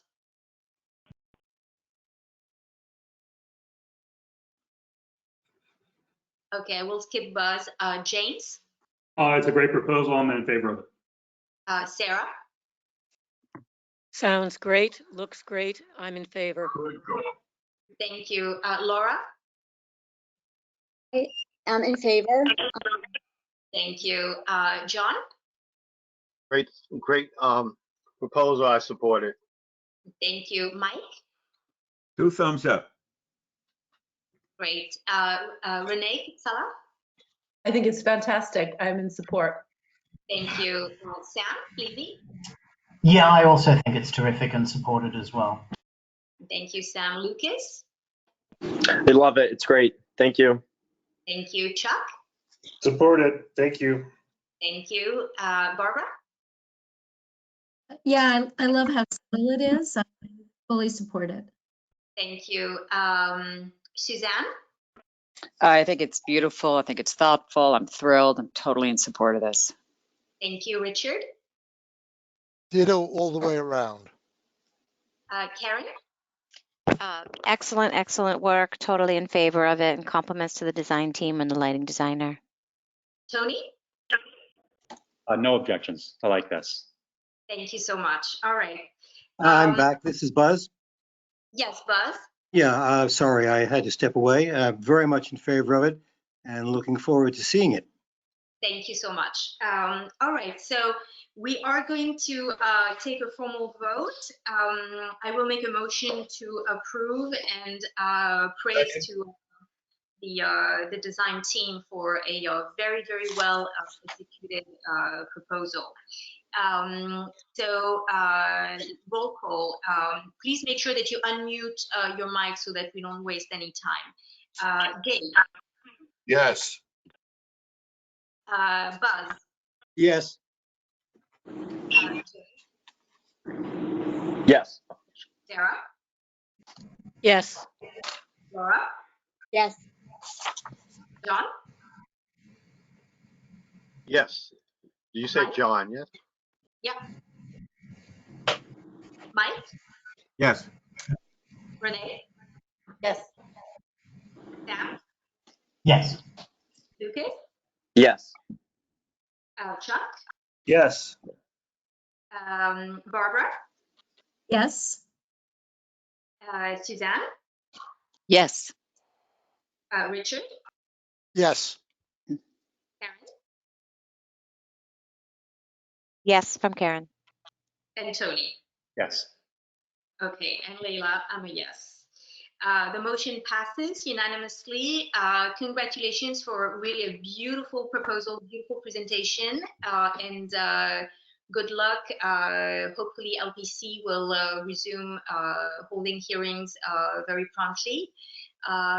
Please be safe, and we look forward to seeing the implementation of those great proposals that you have presented to us in the past month.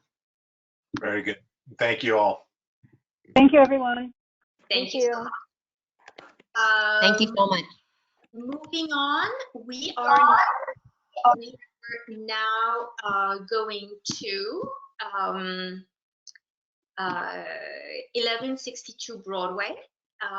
Do we have the team of applicants for 1162 Broadway? We do. I'm here.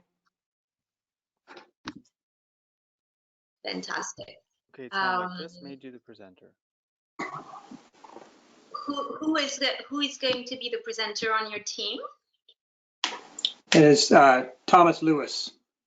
Fantastic. Thank you so much. And I'm actually show up as Thomas Lewis, which is where the images are coming from, and Tom Lewis, which is where I'm speaking to eliminate any confusion. Okay, great. And I believe that Ali is going to introduce the project. Hi, I'm Ali Carreri of Greenberg Traurig. Am I audible? Yes, absolutely. Go ahead, Ali. Excellent. Good evening. I'm Ali Carreri of Greenberg Traurig, Land Use Counsel for the property owner. We're going to be discussing a proposed building at 1162 Broadway, which has been before your committee once before in 2013. Then it received unanimous recommendation of approval from the full board, and soon thereafter received a C of A from LPC and a BSA variance for heightened setback relief. We're now seeking an amendment to that BSA variance to change the use of the building to office use and to slightly reduce the height of the building only by 2 feet and from 14 stories to 13 stories. We presented those changes to the Land Use Committee recently and received unanimous recommendation of approval from the full board. Right around that time, we were working with LPC staff to get approval of the design changes at staff level, and we're very close to obtaining that staff approval, but unfortunately the C of A expired in December, and LPC Council determined the project didn't meet the extraordinary circumstance standard to get an extension of the C of A. And because of that, a new LPC hearing is needed to obtain a new C of A for the building. Right now, we're tentatively scheduled for LPC hearing on the 28th of April. So that's just some background on why we're here and the history of the proposal. And now Tom Lewis of Morris Adjmi will walk you through the design details and particularly the changes from the previously approved building. Thank you so much, Ali. Tom, before you give the presentation, I just very quickly want to let the committee know that, so as Ali said, this came to us in its original incarnation in 2013. The committee voted to support it. We have a resolution that actually praises the design. And as you're going to see, the current design is actually very, very close to the original design from 2013. So I wanted the committee to be aware of that. Tom, if you want to give us the most succinct while thorough presentation, that would be much appreciated. Absolutely. Hello, everyone. Thank you for allowing us to present to you tonight. My name is Tom Lewis from Morris Adjmi Architects. And I will take you through the 1162 Broadway presentation. Let's see if I can get, okay. On the left, and this is the format that you'll see throughout the presentation. On the left is what was presented to Landmarks previously, and on the right is what is being presented today. The largest difference between these is that the building in its original presentation was presented as a hotel, and the building is now being presented as office space. That essentially allowed for a small or required a smaller rear yard. And so the building got slightly longer, and henceforth with the area that was available, it became less tall. So from a point of view of what you see, the building is about 2 feet shorter than what it used to be, but it's also 1 floor less than it used to be. And you'll see throughout the presentation that essentially allows each of the floors to be ever so slightly taller, which makes the proportions of the building actually work out better. So we were happy with that way that worked out. Summary of the proposed changes on the left there is the overall roof height was reduced by 2 feet. The number of floors was reduced from 14 to 13 floors. The window wall system was revised to reflect a thicker corner condition per the manufacturer's recommendation. The window size is adjusted to match updated floor-to-floor heights in the window wall system. The gas vent and Siamese connections were added to the street elevation, which you'll see as we go through a little further. And then finally, the rear yard setback, as I just mentioned, was changed from 30 feet to 17 feet. And that's the BSA variance that we're going to update once we get the landmarks approval. This is just the current photographs of the site, also the district that we're in, and then the historic map. This is some historic photographs of the condition of the site. More historic photographs of the site. And then this is the landmarks map of the Madison Square North Historic District, and then our site being right here in the middle of it all. Just wanted to show the nature of, I know we've been through this presentation before, but just wanted to show the nature of there are lots of multiple tall, thin buildings in the district itself, and they're located over here on the right in green. There are also lots of projecting bays. I don't know, our plan has what I'd call somewhat of an abstracted projected bay, and we'll talk about that as we get into the elevation, but there are lots of projected bays in the area. And then the corner condition of the front of the building and meeting an exposed side of the building, also quite prevalent within the area. So this is the facade returns and sidewall transitions.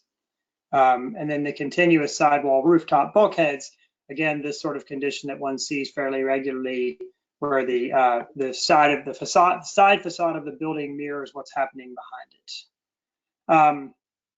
Finally, as is shown on the building has a canopy and marquee. There's a history of canopies and marquees on the buildings from quite some time back. And then there's obviously there are modern canopies on historic buildings as well, as shown in 20 West 29th Street, the Johnston building on 1170 Broadway, and then 15 East 26th Street, all of which are buildings within the district. So this is the previous streetscape elevation. The building was, again, 14 stories. And then this is the way it was presented to landmarks in 2016. The building became slightly shorter by 2 feet. The mechanical equipment on the rooftop shifted only to the north side. So the big difference between those two buildings is there's actually less mechanical equipment and certainly less visible mechanical equipment as looking from the south. Excuse me, going the wrong direction. And so we think that was also an improvement. So this is a side-by-side front elevation of the two buildings just for the ease of comparison.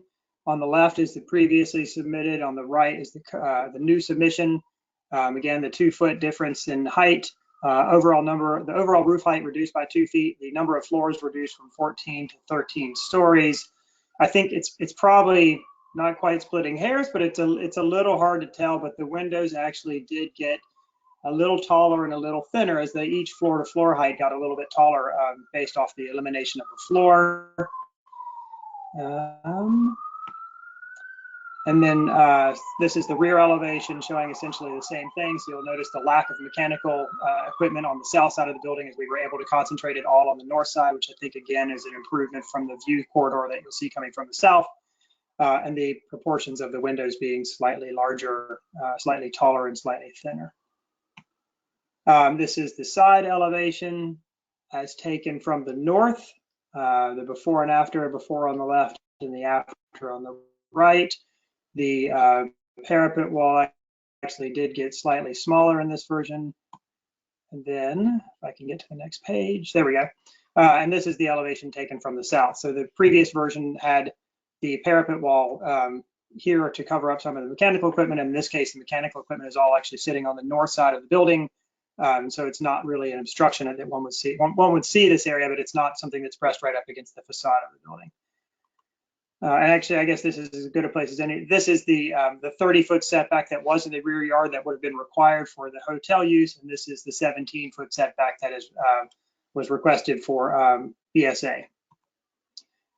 These are the floor plans. So this really shows the mechanical equipment that I was talking about. Previous version down below, where we had a lot of the mechanical equipment on the south side of the building, and which is what you were seeing in those elevations.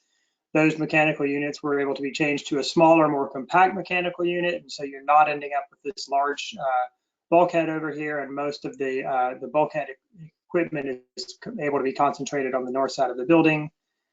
This is a before and after rendering. So on the left is the rendering that we submitted to Landmarks in 2016, and on the right is the current submission going back to Landmarks. I guess I should also mention that this, up until the C of A expired on this, we had worked really hard to keep all of this within the staff level approval for Landmarks. And so most of the changes you see had essentially been reviewed by staff and would have been approved by staff had we not, had the C of A not expired. So I think that the changes, we've worked really hard to keep them fairly minimal. And I think not only minimal, but to also make an improvement. This is looking from the north. Again, there's not a lot of change that one can see, with the exception of the fact that the building proportions are slightly better.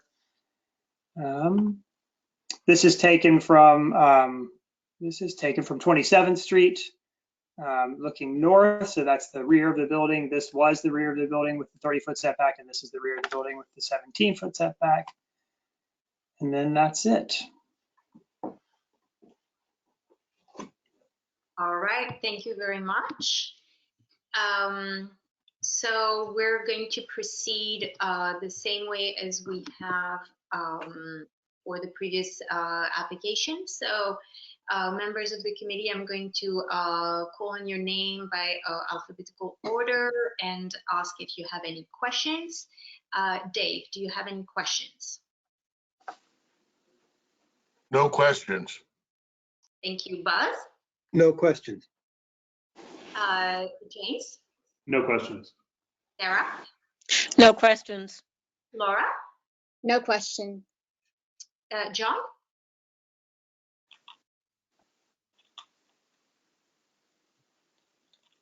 Okay, I'll come back to John. Mike? Mike? No question. No question. Renee? No, I'm just curious. I guess we had approved this before, but the canopy, is it lighted? And what in the canopy in this particular one? I know that we've already approved this before, but I was just curious about that. The lighting and the size of it.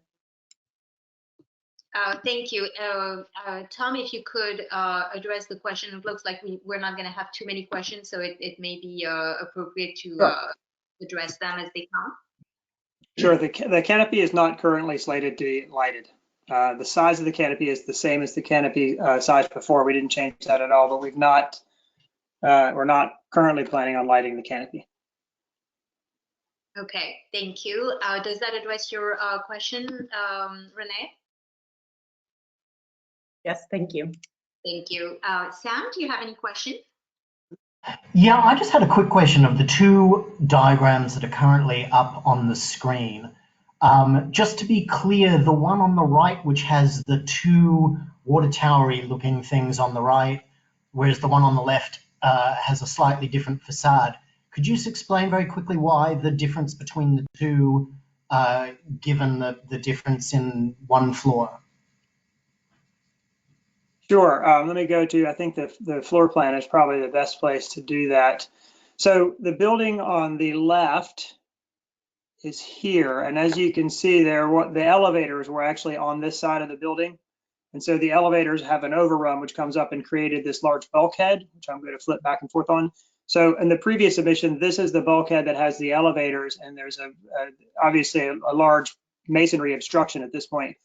In the current version, the elevators were actually moved to the other side, and all of the mechanical equipment is moved over to the other side as well. So we were actually able to lower this parapet all the way along to the more or less the same level as this floor level, whereas this whole area here is the raised area. On the previous version, let me do this again just to make, On the previous version, this right here, we had, excuse me, I'm sorry for back and forth.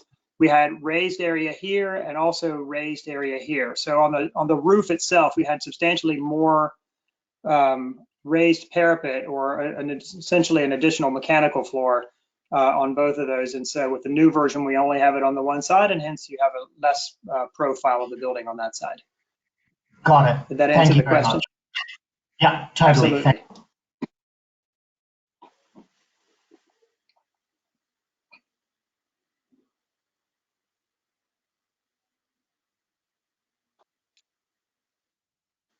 Layla, did we lose you? Layla, looks like your mic is muted, Layla. Layla, we've lost your mic. There it is. Thank you. Sorry about that. So, Lucas, do you have any questions? No questions. Thank you. Chuck? No questions. Thank you. Barbara? Just going back to the mechanical, because I had similar questions. So we won't be seeing, so you're saying that we won't be seeing, except for these water towers, the mechanical equipment won't be visible from the other side, or did we not see a view of the other side? We did see a view of the other side. The mechanical equipment is, let me see if I can do this, and I apologize, I keep going the wrong direction when I want to go to look at something. These are, in the previous version, we had a cooling tower, which is typically about 18 to 20 feet tall, and a backup generator in the back along here.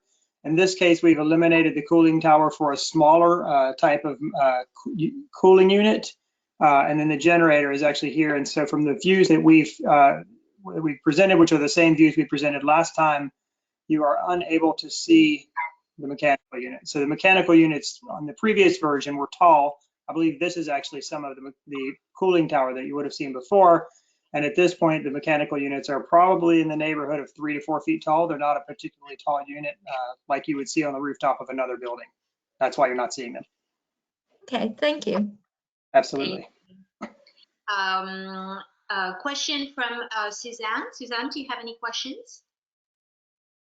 Hi, this is Luke. Suzanne just called me and she said that she's in a snowstorm in West Virginia and her connection was lost, but that she has no questions. Okay. Hope she stays safe in the snowstorm. Yeah. Richard, any questions? No questions. Karen? Yes, I do. Question about change of use. Sorry if I missed it, but I wanted to know change of use from what to what? Like, was this commercial that turned to residential or hotel? Not sure. And the other question is to follow up on Renee about the marquee. It looks like in the proposed rendering there's some signage.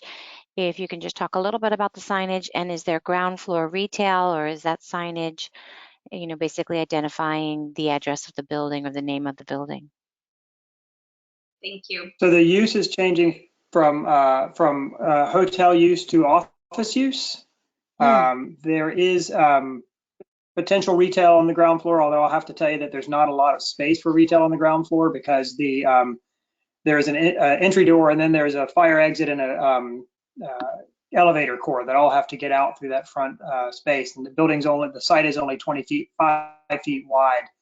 The signage right now, as it's listed, and it just shows up a little brighter, and I think maybe there wasn't, something that we would file later with landmarks. And right now we haven't designed any signage, but the signage would only really be for the address of the building, as opposed to, or potentially for the address of the building, but not for retail. Okay, thank you. You're welcome. Thank you. And finally, Tony, any questions? Yes, I actually had a question about the retail as well. Thank you for asking that, Karen. Two other questions. Could you just comment on the material of the facade? I could only find gray bent metal.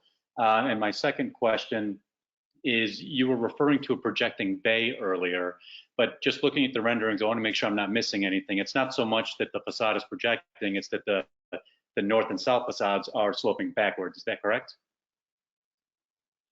That is correct, yeah. The materials are a buff colored brick, and then the gray metal and the glass on the projecting facade or projecting bay. I think the precedent of the projecting bay was really only to talk about, and you're 100% getting it, that is a, sort of a condition that happens within the district itself. It's really, I tried to bring to that, to describe that when I mentioned the projecting bay, is that this is not so much a projecting bay, more than an abstracted version of a projecting bay.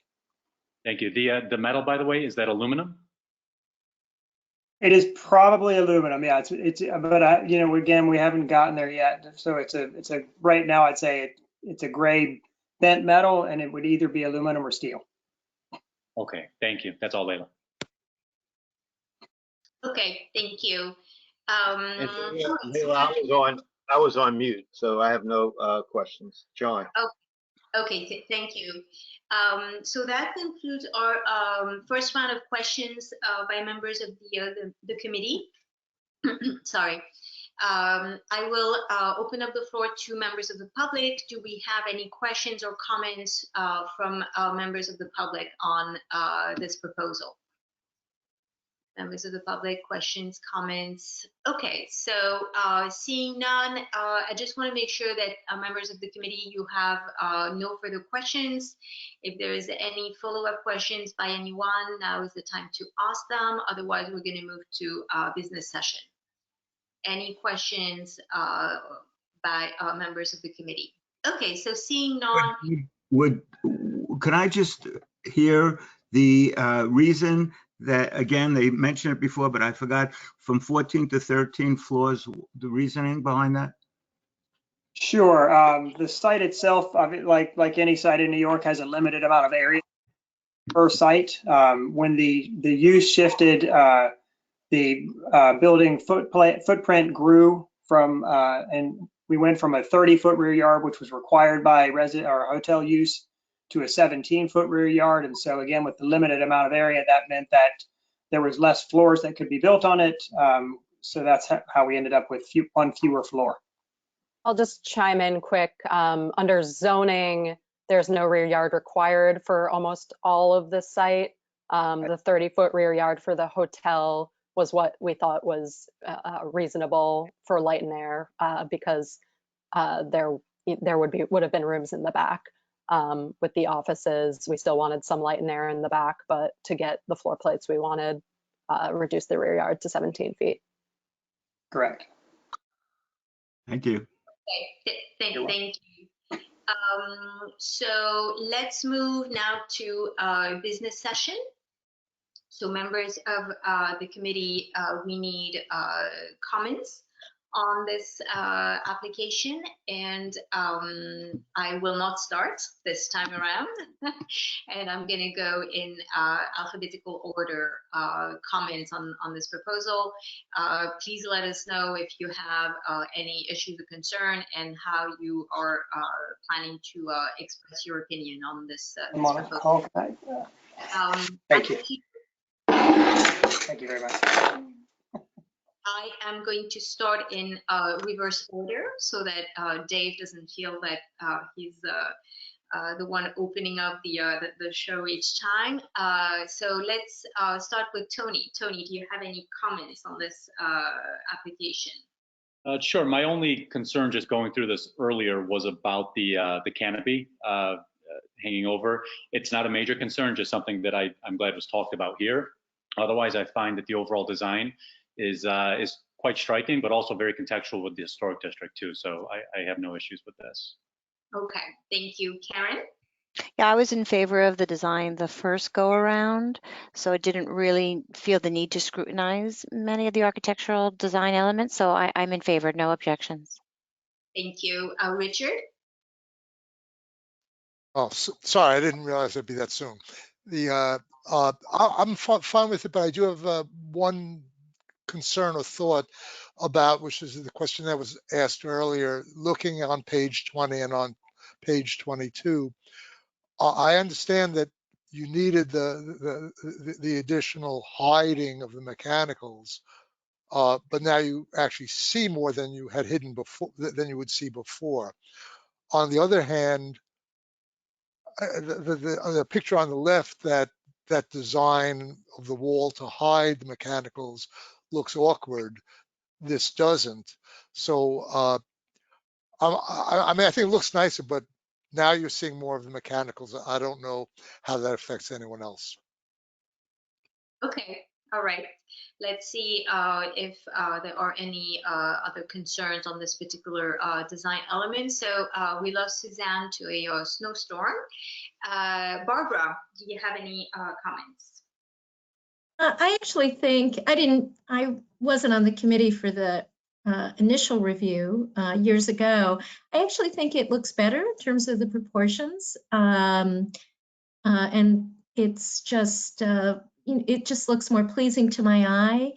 As long as we're, seeing water towers on top of a building is a very typical New York condition. So that actually, I think, will help it fit in. And I think the sidewall looks less imposing, that it doesn't go up as high and is, because of the elevator bulkhead previously. So I think overall everything is really quite approved. My question was more about not so much the water towers, which I'm fine with seeing, was more about, sometimes you see a lot of gack on top of a building, mechanical stuff. So it seems like this will be fairly low profile. So I'm in favor of this. Okay, thank you. Chuck, any comments? I have no comments and no objections. Thank you. Okay, thank you. Lucas? I think this is great. Thank you. Okay, thank you, Lucas. Sam? No objections, just delighted it's not going to be another hotel in an area that is teeming with them and getting worse. So great. Yeah, thank you. Renee? Yes, I sort of agree with Tony. I was a little bit concerned about the canopy. I get it when it was a hotel. Not so great when it's just a residential, but I can live with it. I'm just thinking about our precedent on canopies generally. But otherwise, I like it. I think it looks pretty good. Okay, thank you. Just for clarification, it is going to be a commercial building. It's not going to be residential. I misheard that. Okay. I agree with you that it is a distinction that we make. The appropriateness of a canopy for a hotel that is, pretty consistent with other hotels in the district no longer really applies when it's a commercial building. Okay, so moving along, Mike, any comments? No comments. I approve. Okay, thank you. John?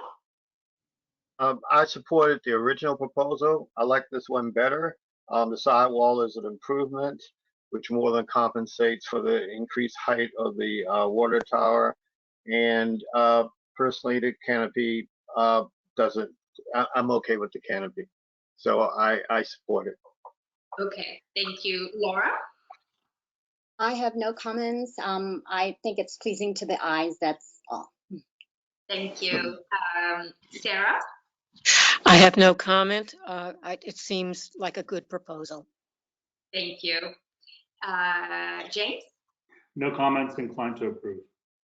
Great, thank you. Buzz? It's very contextual, and I think I certainly will approve it. Thank you. And Dave? Yeah, nothing is more New York than a Rosen Walk cedar water tower, so I'm all for it. Thank you. I will share my comments. I agree that the proportions are actually more elegant in this iteration than in 2016. I have a little bit of a difficulty with the canopy. We did approve it in 2016 because it was a hotel. The use change makes the contextuality of the canopy a little more difficult, but I think that overall, Broadway is wide, and the canopy seems to be in scale with the building and with the street. So I have overall no objection. I agree on the water towers. They're very New York, very contextual. So I will make a motion to approve. As much as we noted some concerns, I don't think they rise to the level of objections. Let me know if anyone feels otherwise. Otherwise, I think it can be a straight approval. Does anyone feel differently? Okay, so the motion is to approve, and we're going to take this to a vote. So a vote in favor is in support of the proposal. Dave? Yes. Buzz? Yes. James? Yes. Sarah? Yes. Laura? Yes. John? Yes. Mike? Yes. Renee? Yes. Sam? Yes. Lucas? Yes. Chuck? Yes. Barbara? Yes. Suzanne? We lost Suzanne, sorry. Richard? Yes. Karen? Yes. And Tony? Yes. Okay, unanimous vote, the motion passes. We wish the best of luck to the applicant, and please be safe. We are moving on to our next application, and this is 160 Fifth Avenue. I think we're getting Kaz with us again to Yep. present. Kaz, are you still with us? I'm still here. Yes. Fantastic. Very good. Thank you. I'm going to do a brief introduction, and then Alex Abellero from TPG Architecture will take you through the design presentation. Alec, you've got the presentation. Oops. I do. I just need to ask the organizer to grant me. There you go. Got it. Okay, terrific. Great. So I'll do the. Let's wait for the first slide to come up, and then we'll do a brief introduction. Talk a bit about the project. Terrific. Can everyone see the first slide? Yes. Very good. Great. Okay. Terrific. Thank you. Cass Steinkelberg from Higgins Quaysbarth and Partners, preservation consultants, are here with Alex Abellero of TPG Architecture, and we're going to be talking about a project for our client, the Simons Foundation, that is now the occupant and actually the owner of 160 Fifth Avenue. You can see an image of the building. It's on the southwest corner of 21st Street and Fifth Avenue in the Ladies Mile Historic District. And the proposal is really very simple. There are two components. One is the installation of a canopy on the side street on West 21st Street within that red box that you can see in the slide. And then also replacing the non-historic infill doors, swing doors that exist there with new entry, revolving door, and swing doors. Before we get into this, I think it's worth sort of pointing out one of the challenges with this building is that in 2008 there was a restoration and also a reorganization of the building. And if you can see at the base of the Fifth Avenue entry, and maybe Alec can highlight with the cursor, there was a portico that was restored. Can everybody see that? A portico that was restored at the base of the building. And that was an original feature that had been removed. It's where the original building entry was located. But as part of the reorganization of the building in 2008, under Landmark's approval, the main entry was brought around the corner to the location where that red box is. So one of the challenges for the Simons Foundation, which has now a number of employees, but as you'll hear, they also now have an auditorium that's going to serve many public functions. There'll be a space for up to 170 people. The main entry is down the street. And so there's a challenge with actually finding the front door. So in addition to the distance down from the corner, we want to bring some attention for visitors to actually find the building. So that's the gist, the main focus of this presentation. The one thing I'll add also is that I think, as the committee knows, we're fortunate to have a building feature, a canopy. I know the committee has its own opinions about canopies, but I think you will hopefully all agree that many of the buildings in Ladies Mile historically had canopies, particularly on side streets, not as much on the avenues, but at side entries, service entries to these Fifth Avenue buildings. So the district sort of provides a very appropriate feature for us to draw on. And that's a feature that existed historically and has also been approved by the commission as part of more recent Certificate of Appropriateness applications. This slide then just shows the historic condition. So on the left, you can see the historic condition, the portico on the left, which had been removed and then restored, and then the service entry down to the far west end of the ground floor, circled in that red box. And then on the right, the 1978 photo, the portico had been stripped off sometime in the 20th century, and then just highlighting the service entry that existed up until the beginning of the 21st century. The next slide.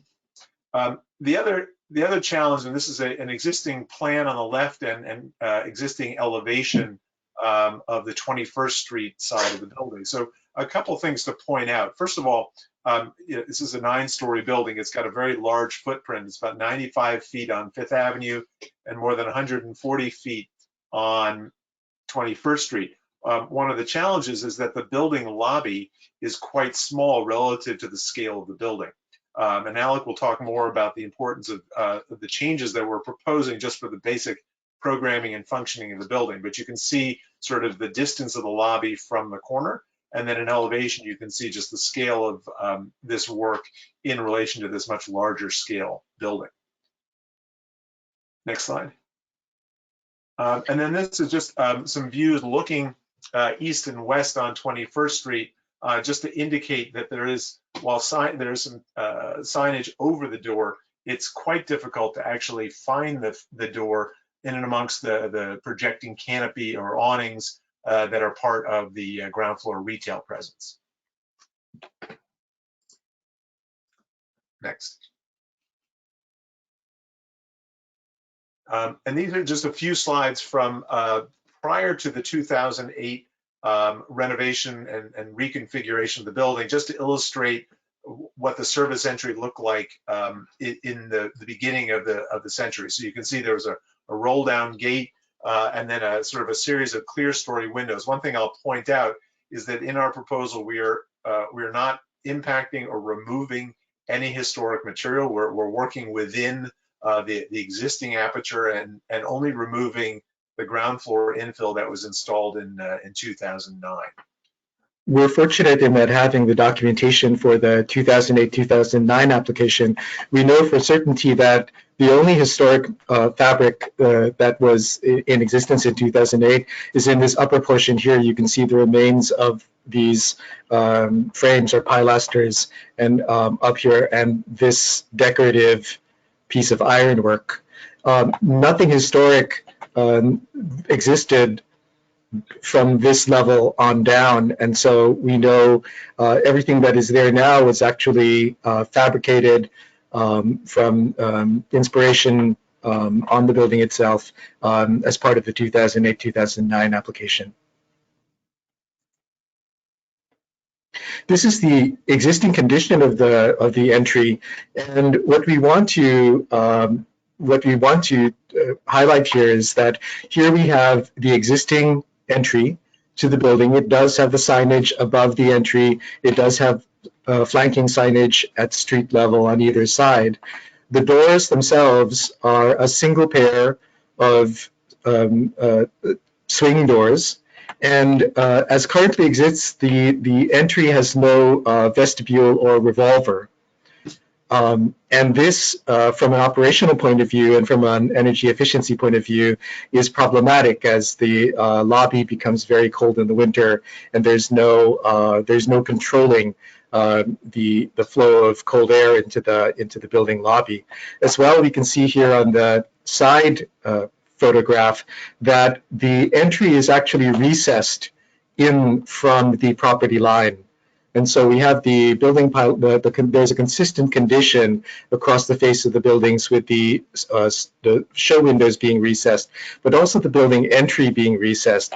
And this as well lends to the condition where the entry doors are actually difficult to recognize and find from this sidewalk approach. Another thing to point out is that the entryway has no weather protection on the sidewalk, of course, but also has no exterior lighting, and so there's no lighting on the sidewalk in front of the entry. There is only lighting on the interior, which, when there are nighttime programs or when people are exiting at night, makes for a darkened sidewalk condition.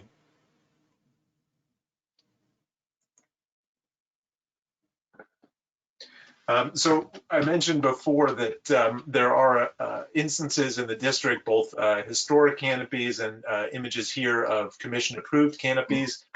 As I said, this is a feature that really is characteristic of the district, in part because of the way these buildings operated historically, where there were prominent Fifth Avenue entries, but that these buildings then had service entries with loading for a variety, whether it's merchandise going in and out of buildings like the Lord and Taylor buildings, or other publishing houses that had a need for covered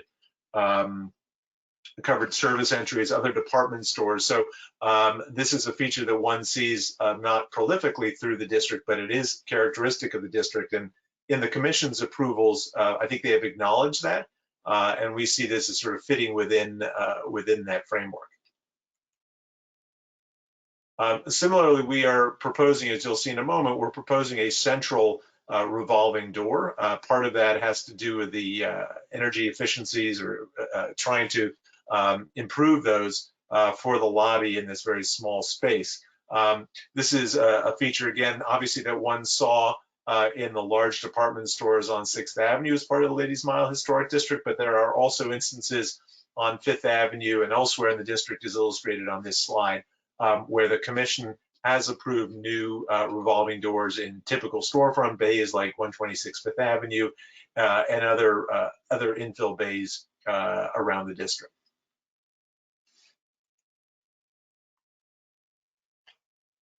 And so the purpose of the proposal, of the design proposal, is as Kaz has already mentioned, actually is to achieve several things. The first is, of course, to create a better approach and a better recognition of the building entry, and that is both for the Simons Foundation, but also for the auditorium function that the Simons Foundation has as a part of its mission. As a nonprofit, the Simons Foundation is dedicated to promoting the physical and life sciences, basic, scientific research, research into autism and into the mathematical sciences. And as a part of this, there's an ongoing symposium, presentation, and series of talks that occurs at the foundation, in addition to its day-to-day work and operations. So the goal of the proposal is to emphasize the lobby entrance, to create a better visibility of the lobby entrance, make it easier for people to find, particularly from Fifth Avenue, to impact the historic character of the building extremely minimally. In fact, the goal is to actually enhance the sort of the appropriateness, if I can use that term, of the entry in scale of the building, and then to promote the energy conservation aspect and to actually improve the functionality of the building entry, particularly as regards weather protection and for people waiting for ride sharing and gathering in front of the entrance. And so here on this slide, we have on the left-hand side, we have the existing plan of the building entry and lobby. And on the right-hand side is the design proposal, the proposed design modifications. Hold on a moment.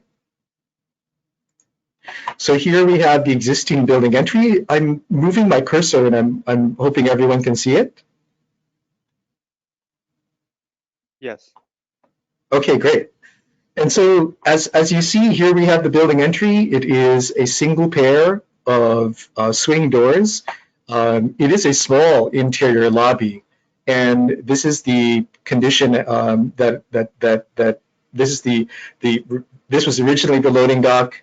It was then modified in 2008, 2009. It's created a condition where there is a single reception desk that serves double duty for the building and for the auditorium program. And the lobby itself is about 20 foot wide and 22 foot deep. And so it's modest in size. And then on the left-hand side goes to 2 elevators. And on the right-hand side, this door, which leads to this stairwell, is actually the primary access to the second floor auditorium. And the second floor auditorium proper has an occupancy of 172 persons, but the second floor as a public assembly space has an occupancy of 218 persons and often reaches that 200-person occupancy when there is a scientific symposium, when there is a talk occurring as a part of the foundation's programming. And so we have, not only do we have the regular office traffic coming through the lobby, but there's a it regularly occurs that when there is a talk that there are upwards of 150 persons coming into the lobby basically at one time, and then exiting the lobby when the program is complete. And so we find that, so the proposal then addresses the security issue as well as the segregation of traffic and the energy aspects of the lobby. So going from the outside going in, the overall proposal on the exterior is the installation of the marquee or canopy, which is proposed to project 8 foot from the property line. And so it is a projecting marquee which gives weather cover at the building entry doors. And then it's the removal of the existing storefront and the installation of a center revolver which maintains the relationship to the property line. It is basically set at property line, and so it is not going over the property line. A center glass revolver with 2 swing doors on left and right. And the swing doors meet our ADA and egress requirements. And the center revolver, which people will be encouraged to use, allows for the control of air and of cold. This leads to a consolidated reception desk, which on the left-hand side has 2 card readers for building guests, and on the right-hand side has an ADA compliant card reader and system for auditorium guests. And the auditorium guests are greeted on this side of the reception desk and then progress up to the auditorium on the 2nd floor. Cass, anything to add? I'm muted. No, I think that's good. I think we're good here. Okay. And so we start to look at the condition of the existing entry, and the area that is highlighted in dashed red is the area that that is affected or proposed to be affected by this proposal. And so the area above this line and the building fabric surrounding that is not proposed to be affected by this proposal. And what that means is that the historic fabric of the building is not affected in the least. There is nothing historic below this building line. In fact, there's nothing historic below this line here. This frieze, this cornice, was actually fabricated as a part of the 2008 work.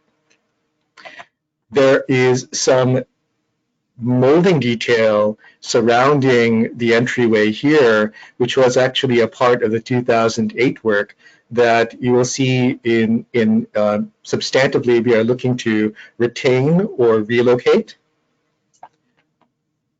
And so the primary focus of this proposal is to replace and to upgrade this section of the building entry. And so the design proposal affects, again, only that lower portion of the entryway of the storefront. And the proposal is to insert or to slide in this configuration of entry doors with the center revolver and the two swing doors, and consistently finished in a dark bronze to match the existing dark bronze finish of the existing entry features. And so here we have this dark bronze. It looks almost black, but it is actually a very dark architectural bronze finish. And we are looking to match this for the new entry doors and framing, and for the new marquee, which is inserted into the opening below the line of the cornice. And so going back to this image, it is inserted at this level here. The doors, if you'll notice, are actually out of scale. They're actually quite tall, 10'7". And so we have the room with a 10'2" door, or a 10 foot net door, to insert the new marquee in this space here. So the marquee, as well as the new framed entry, would be in the dark bronze metal finish.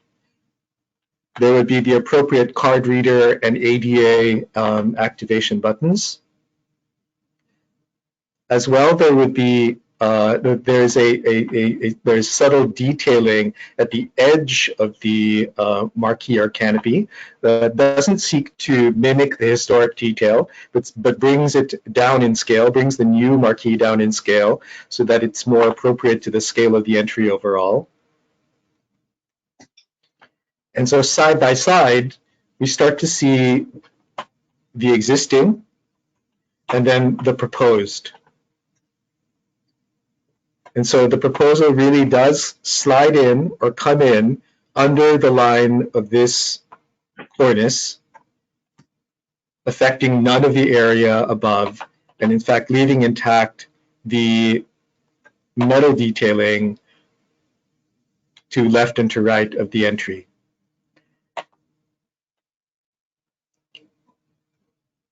So in side by side, we have the existing, and then we have the proposed.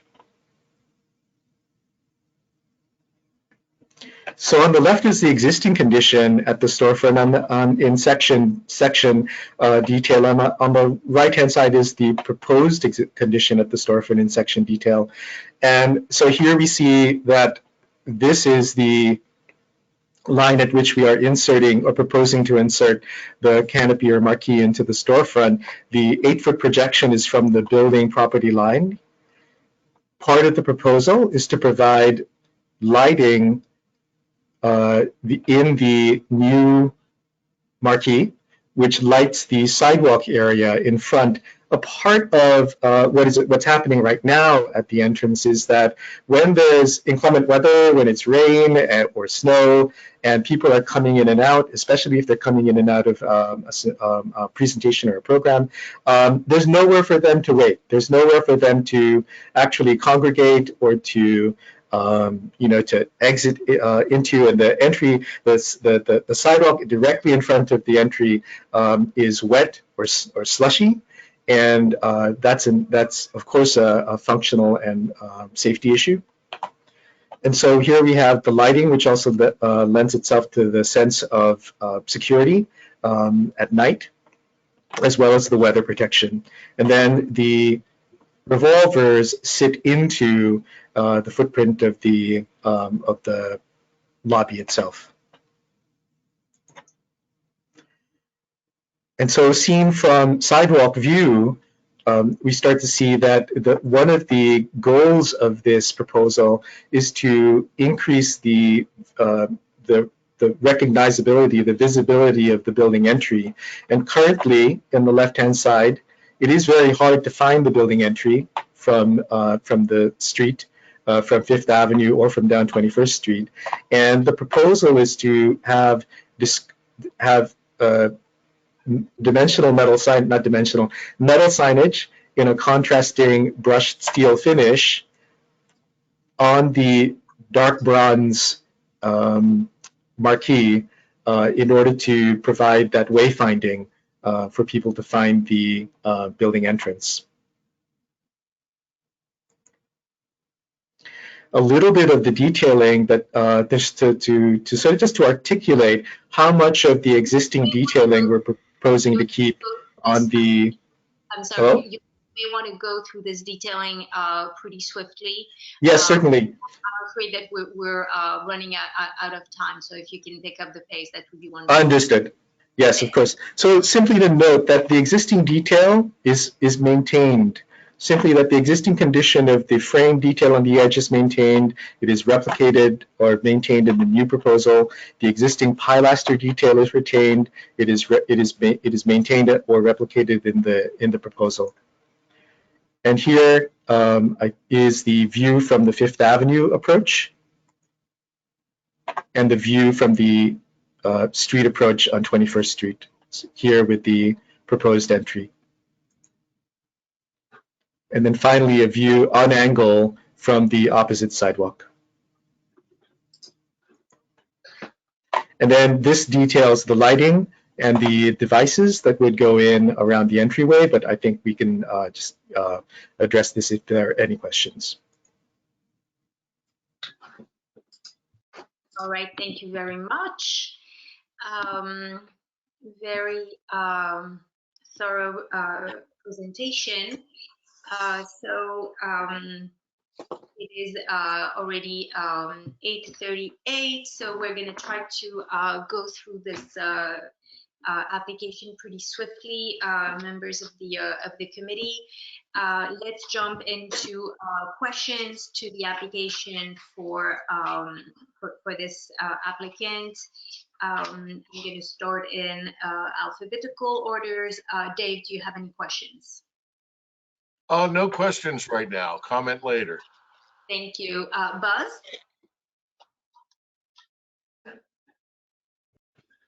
Okay, I'll skip Buzz. James? No.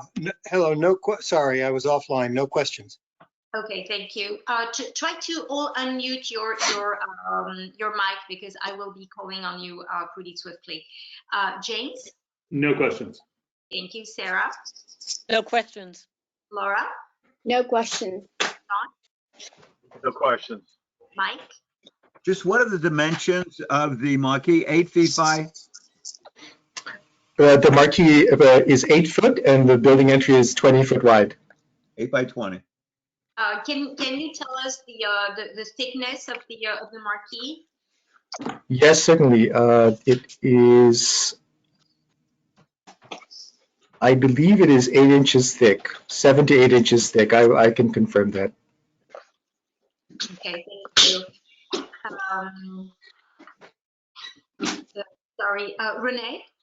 Yeah, can you talk about how bright those lights are expected to be, those LED lights?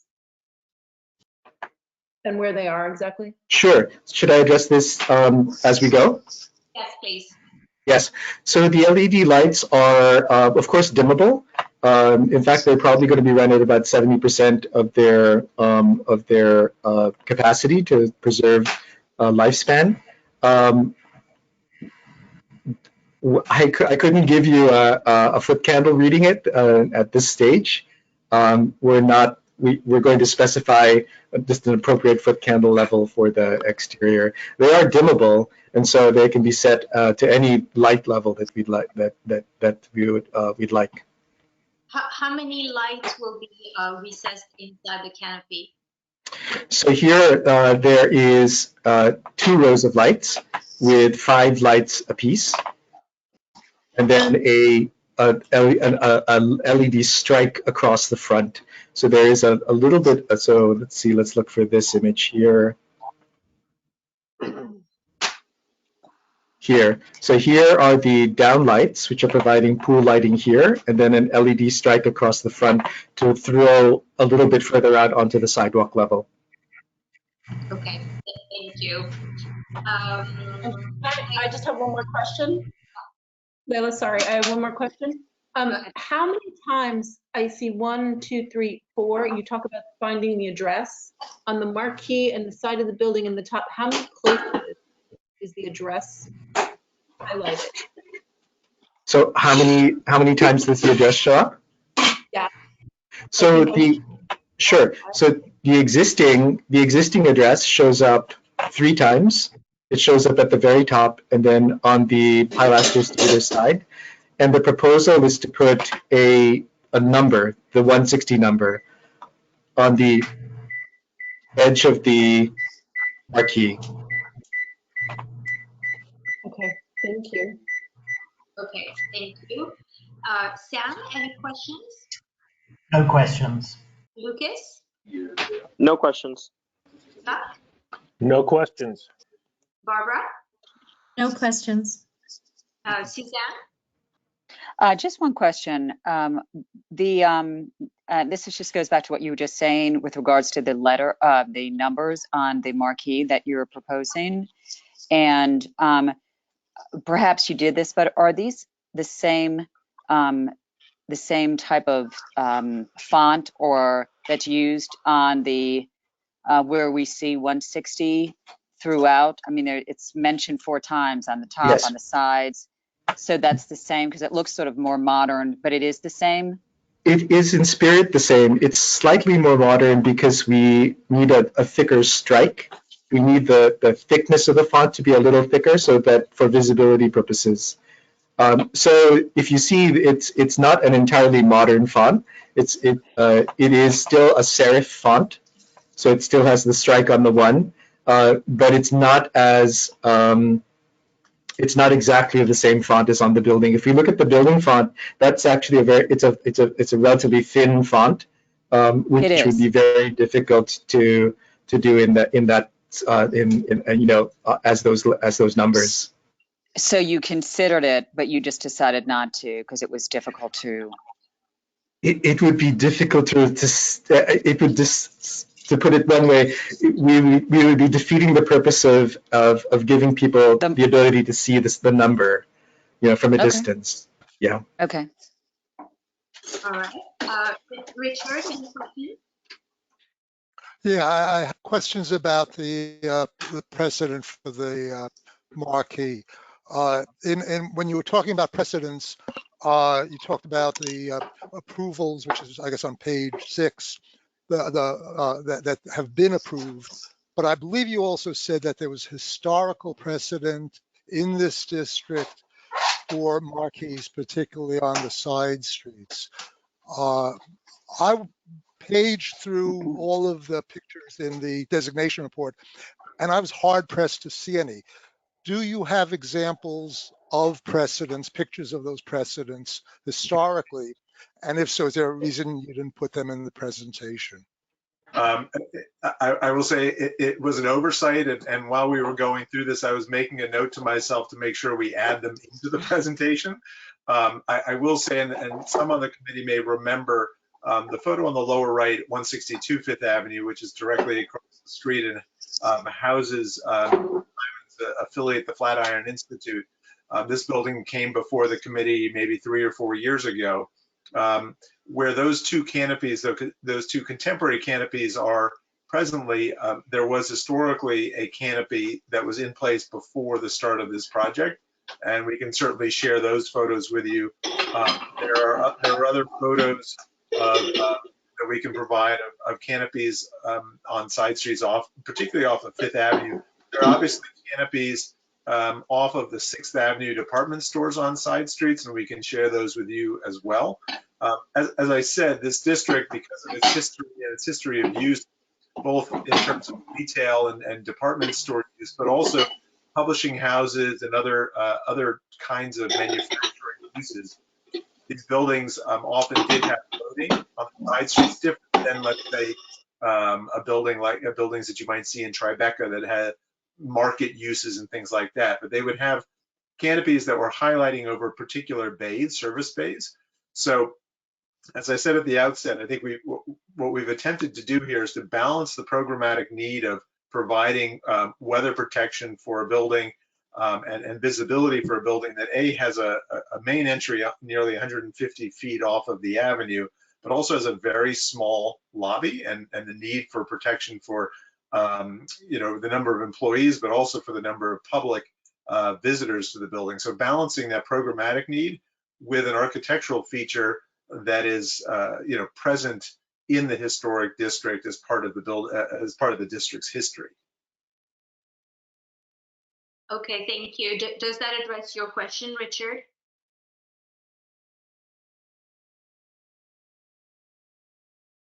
Richard? Sorry, I had muted Richard. Richard, sorry about that. If you can unmute yourself.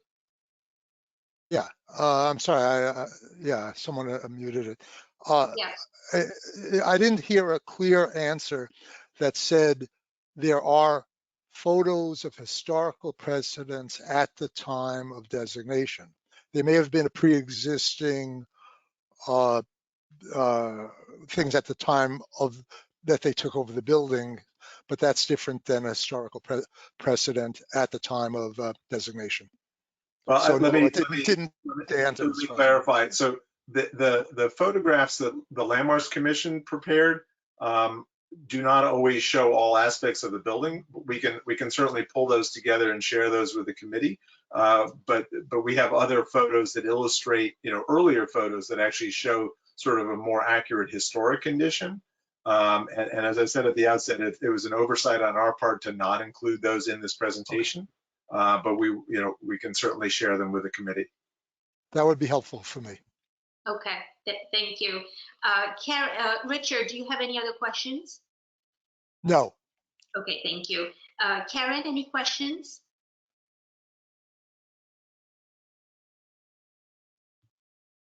Is Karen still with us? Yes, sorry, Yes. someone muted me. If you could flip to the rendering of the proposed canopy, that page. So my question relates to the marquee or the canopy. This building has such ornate, delicate metalwork, and with such intrinsic detail. I was wondering if you considered the underside of if you can go back one. There you go, the rendering. The underside of the canopy has a very solid bronze monolithic feeling. It feels a little bit heavy to me. And did you consider, and even the sides, like where the building has a very ornate frieze, did you consider any detail in the marquee to kind of lighten it up a little bit or relate a little bit more to the contextual of the ornamental metal? We did actually. So actually, if you'll note that what we have done with the canopy, the very first iteration of this canopy was less detailed. Less detailed than you find it now. What we've added to the canopy in order to lighten it up, as you say, to make it a little more contextual, is we added actually this cornice detail here. We added this cork or molding detail on the edges, and we emphasized or we accentuated the molding or the cork detail on the paneling. So all of these things were brought in to break down the scale of the canopy somewhat. We did look earlier at potentially a coffer detail. What we found was we're treading that line between mimicking the historic. We don't want to get too close to mimicking the historic fabric as well, because once you are under the canopy, the historical detail above the canopy isn't actually visible. What you're seeing is the modern frames of the door. And so we're actually seeing that these frames and the underside of the canopy are seen as one element. And so we did consider it, and we sort of arrived at this compromise between purely modern, but then bringing in some detail and breaking up the modules. Okay. Thank you. Tony, any questions? Yes, just a question about lighting. I understand that you have the recessed lighting and the cove lighting. All of that shines down on the sidewalk. Is there anything at all shining on the marquee itself, uplighting, shining on the sides, illuminating the numbers, anything other than what's shining down on the sidewalk? No, the proposal is to actually limit the lighting to the lighting shining onto the sidewalk. We find that if we look at the canopy or the view, so here we have the spill light coming from the building interior, and the building interior is actually going to go, the lighting on the interior is actually going to be upgraded. And so we believe we're going to get some, a fair amount of spill coming from the height of the interior outward into this portico, as it were, into this architrave. And so we think that additional lighting, additional uplighting would be redundant within the architrave, and we're hesitant to propose doing anything to uplight this section of storefront, because then it would be out of character with the bulk or remainder of the facade on the side street. None of the remainder of the facade is uplit.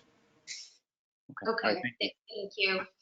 All right, so that concludes our question period. Are there any follow-up questions by members of the committee? Any follow-up questions? Okay, so seeing none, I will open up the floor to members of the public. Do we have any questions or comments by members of the public on this application? Okay, so seeing none, let's move to business session. We are in comments. I would preface the comment period by saying that the applicant is the same applicant that came to us in 2016 for the building at 162 Fifth Avenue, which is directly across the street. For members of the committee who were already on the committee, you may remember that the applicant actually proposed to remove a historic marquee that was above the service entrance of the building, and they proposed these two new modern-looking marquees that you can see on the page that highlights the previously approved district marquees. So the design for 162 was, as you can see, very modern. We had grave issues with this proposal. We felt it was really inappropriate, and as you can tell, LPC has approved the proposal, and the two marquees were built. So 21st Street is a street where there were no marquees historically, with the exception of the one standing above the service entrance of 162. Now this applicant has brought two marquees and proposing a third one. So as part of my comment, I will say that although there has been marquees in the district. Nobody is making the case that they don't exist, but they're not really contextual to commercial buildings. Have more of a industrial, commercial, like manufacturing element. They existed also at retail, large department store retail types of establishments, but they're not contextual for that type of commercial building. So that's part of my comments, but I want to hear what the rest of the committee has to say, and I'll start in alphabetical order. Dave, do you have any comments? Yes, I was wondering what, if Ina were still here, what she would say. I agree with Karen that the canopy is just too big and too massive. I don't know whether the historical ropes coming down, holding it up would be more appropriate. I love the rest of the interior lobby. I think they've done a great job with the rest of the entrance, but the canopy to me is just too massive and too bulky. That's Okay. it. Thank you, Dave. Buzz. Yeah, I agree. And I'm wondering if there is an alternative with a smaller canopy. The issue, I think, was that there's a very small lobby. And, if you have an event with 200 people coming out of an event and it's raining, providing some sort of protection doesn't seem unreasonable if it doesn't violate the historical context of the neighborhood. Thank you. James, any comments? Yeah, I'm inclined to vote against it. While I can understand their business need to have wayfinding from Fifth Avenue, it actually kind of undermines the whole point of the historic district of not seeing something modern within the sightlines of Fifth Avenue. Thank you. Sarah, any comments? No comment. Okay, thank you. Laura. Although it looks neat, I concur with the comments of Buzz and Dave. Okay, thank you. So too bulky. Thank you. John? Yes, my sense is the canopy is a little bit too outsized, too bulky, but I think an argument can be made for a canopy for inclement weather and for security reasons, because you're going to have a large flow of people coming into the lobby, and for ADA reasons too. So bottom line, I believe it was Karen earlier who had made some suggestions of how you can modify the canopy to make it more appropriate for the building. I'd be in favor of that. Okay, thank you. Mike? I have no comment. Okay, thank you. Renee? I think the canopy is too large. I agree with the others on the committee. I don't know that it's appropriate for a side street in the district where there has been canopies before. So I'm inclined to say no canopies. That I'm saying what Dave said. If Ina were here, I know what she would say, and I'd be inclined to agree with her. And yeah, I'm not in favor of the canopy. Okay, thank you. Sam? I feel similarly to the others who've spoken about the canopy. That's all. Okay, thank you. Lucas?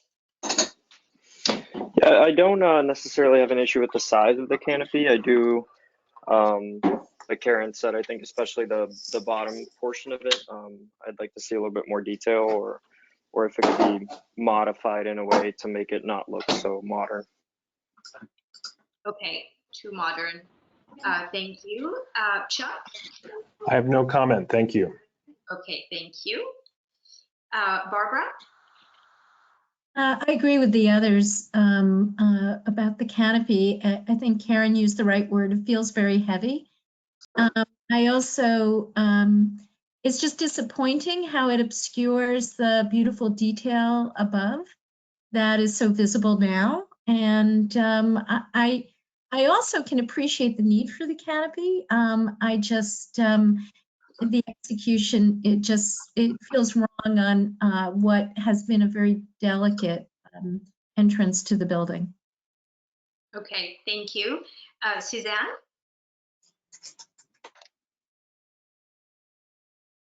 Oh, Suzanne dropped.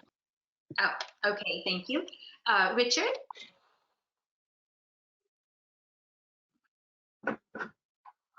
I concur with the general concerns Yes, about the hi, the modernism. I would say that I agree with, no, can you hear me now? I'm Yes, sorry, Can you hear Suzanne. me? Yeah, Wait, go ahead. This is Suzanne, right? oh, Suzanne, go ahead. Suzanne, you have the floor. Go ahead. I got dropped. Suzanne, That's okay. I was here. That's okay. Do you have any comments?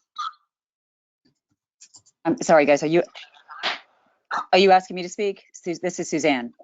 Yeah, Suzanne, do you have any comments on this proposal? Oh, great.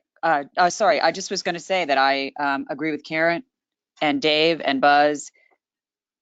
I just was going to say I agree with the fact that the canopy I think is too heavy, and that if they could make some, I would say that can you hear me? Yes, go ahead. Can anybody hear me? Yes, we can. Go ahead, Suzanne. Go ahead. I guess they can't hear me. Okay, we'll come back to Suzanne. Richard. Can you guys? Richard.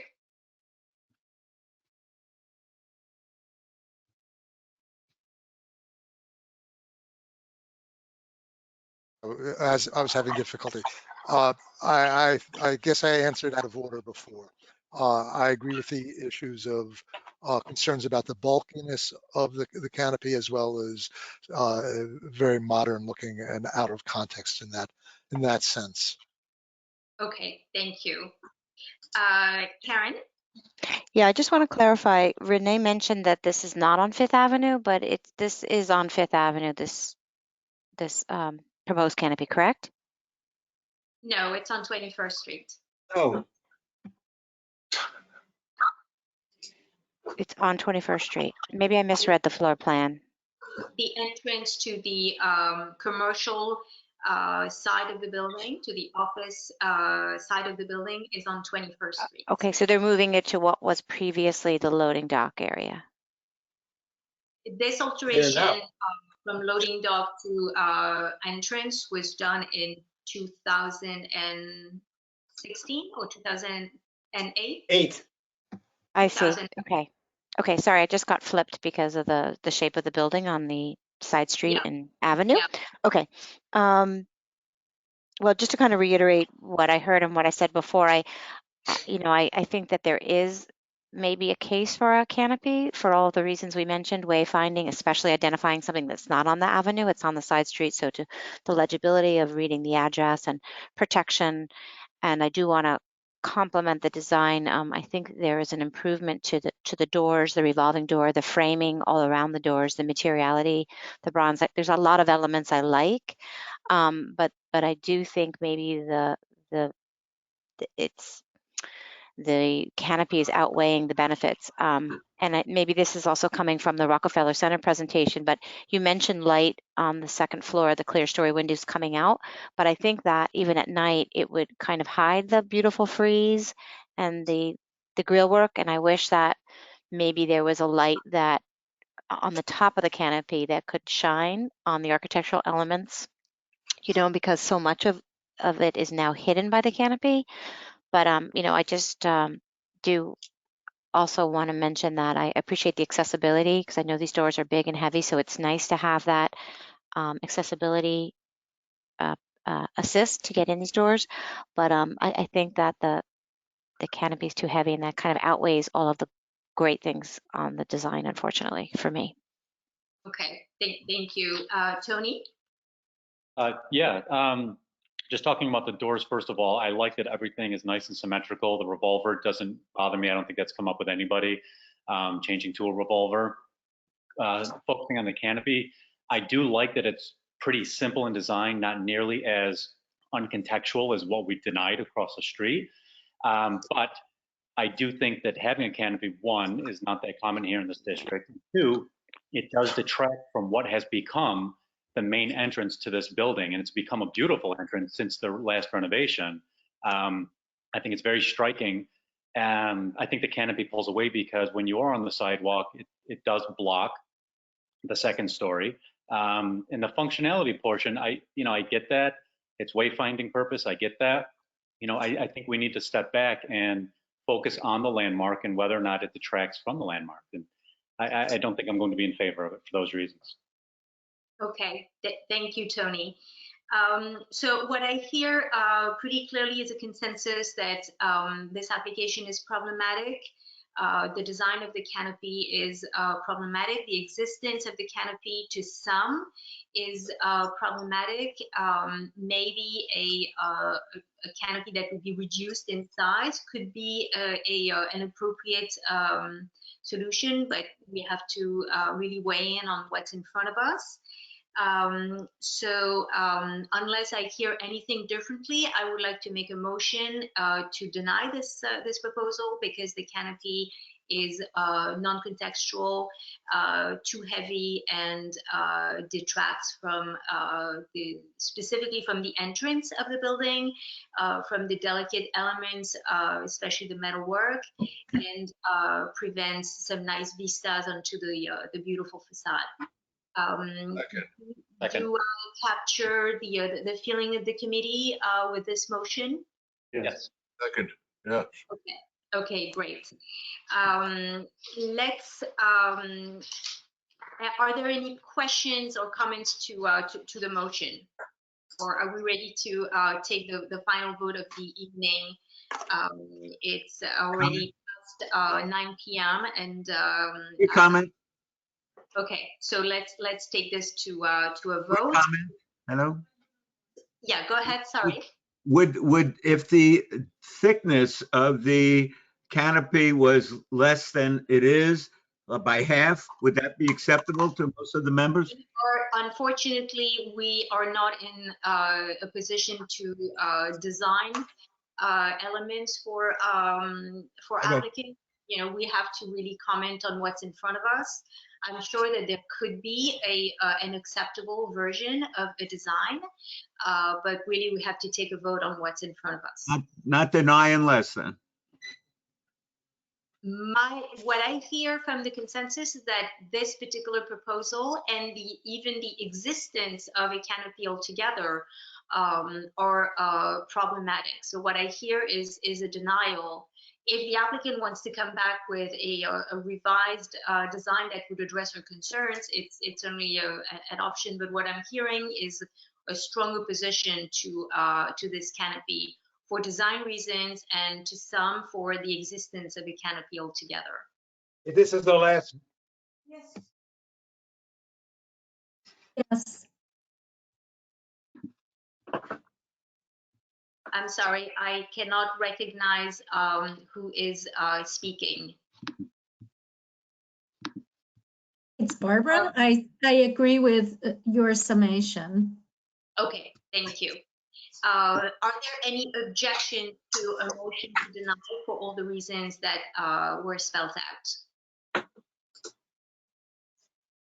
Okay, so hearing no objections, this is a recommendation to deny, and we're taking the last vote of the evening.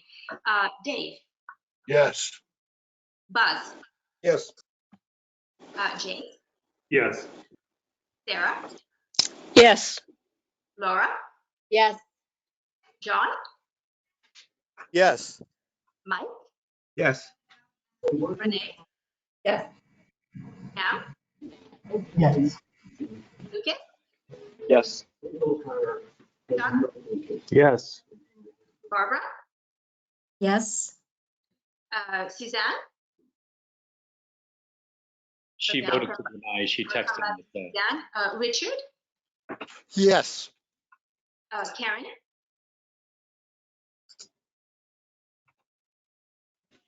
Okay, Tony? Yes. Okay. Suzanne has sent a message via chat saying, I vote to deny the canopy. I think she's having issues with her audio system, so I will mark her as a yes. Karen, can you cast your vote? Yes, my vote's Thank yes. Okay, thank you. And Layla, I'm a yes. So it's a unanimous vote to deny the application. Thank you so much to all the applicants. Thank you so much to the applicant. Thank you so much to all the applicants and consultants who were patient with us tonight. This is not an easy task to maneuver these meetings, but I'm very happy that we're able to conduct business. And I wish everybody to stay safe and be prudent and remain sane. Lots of best wishes for a prompt return to normal life. And on that note, the meeting is adjourned. Thank you so much, guys. Thank you very much Thank for your you. patience. Thank you, Layla. Thank you. Good night, everybody. Bye. Good night. Nice. Night.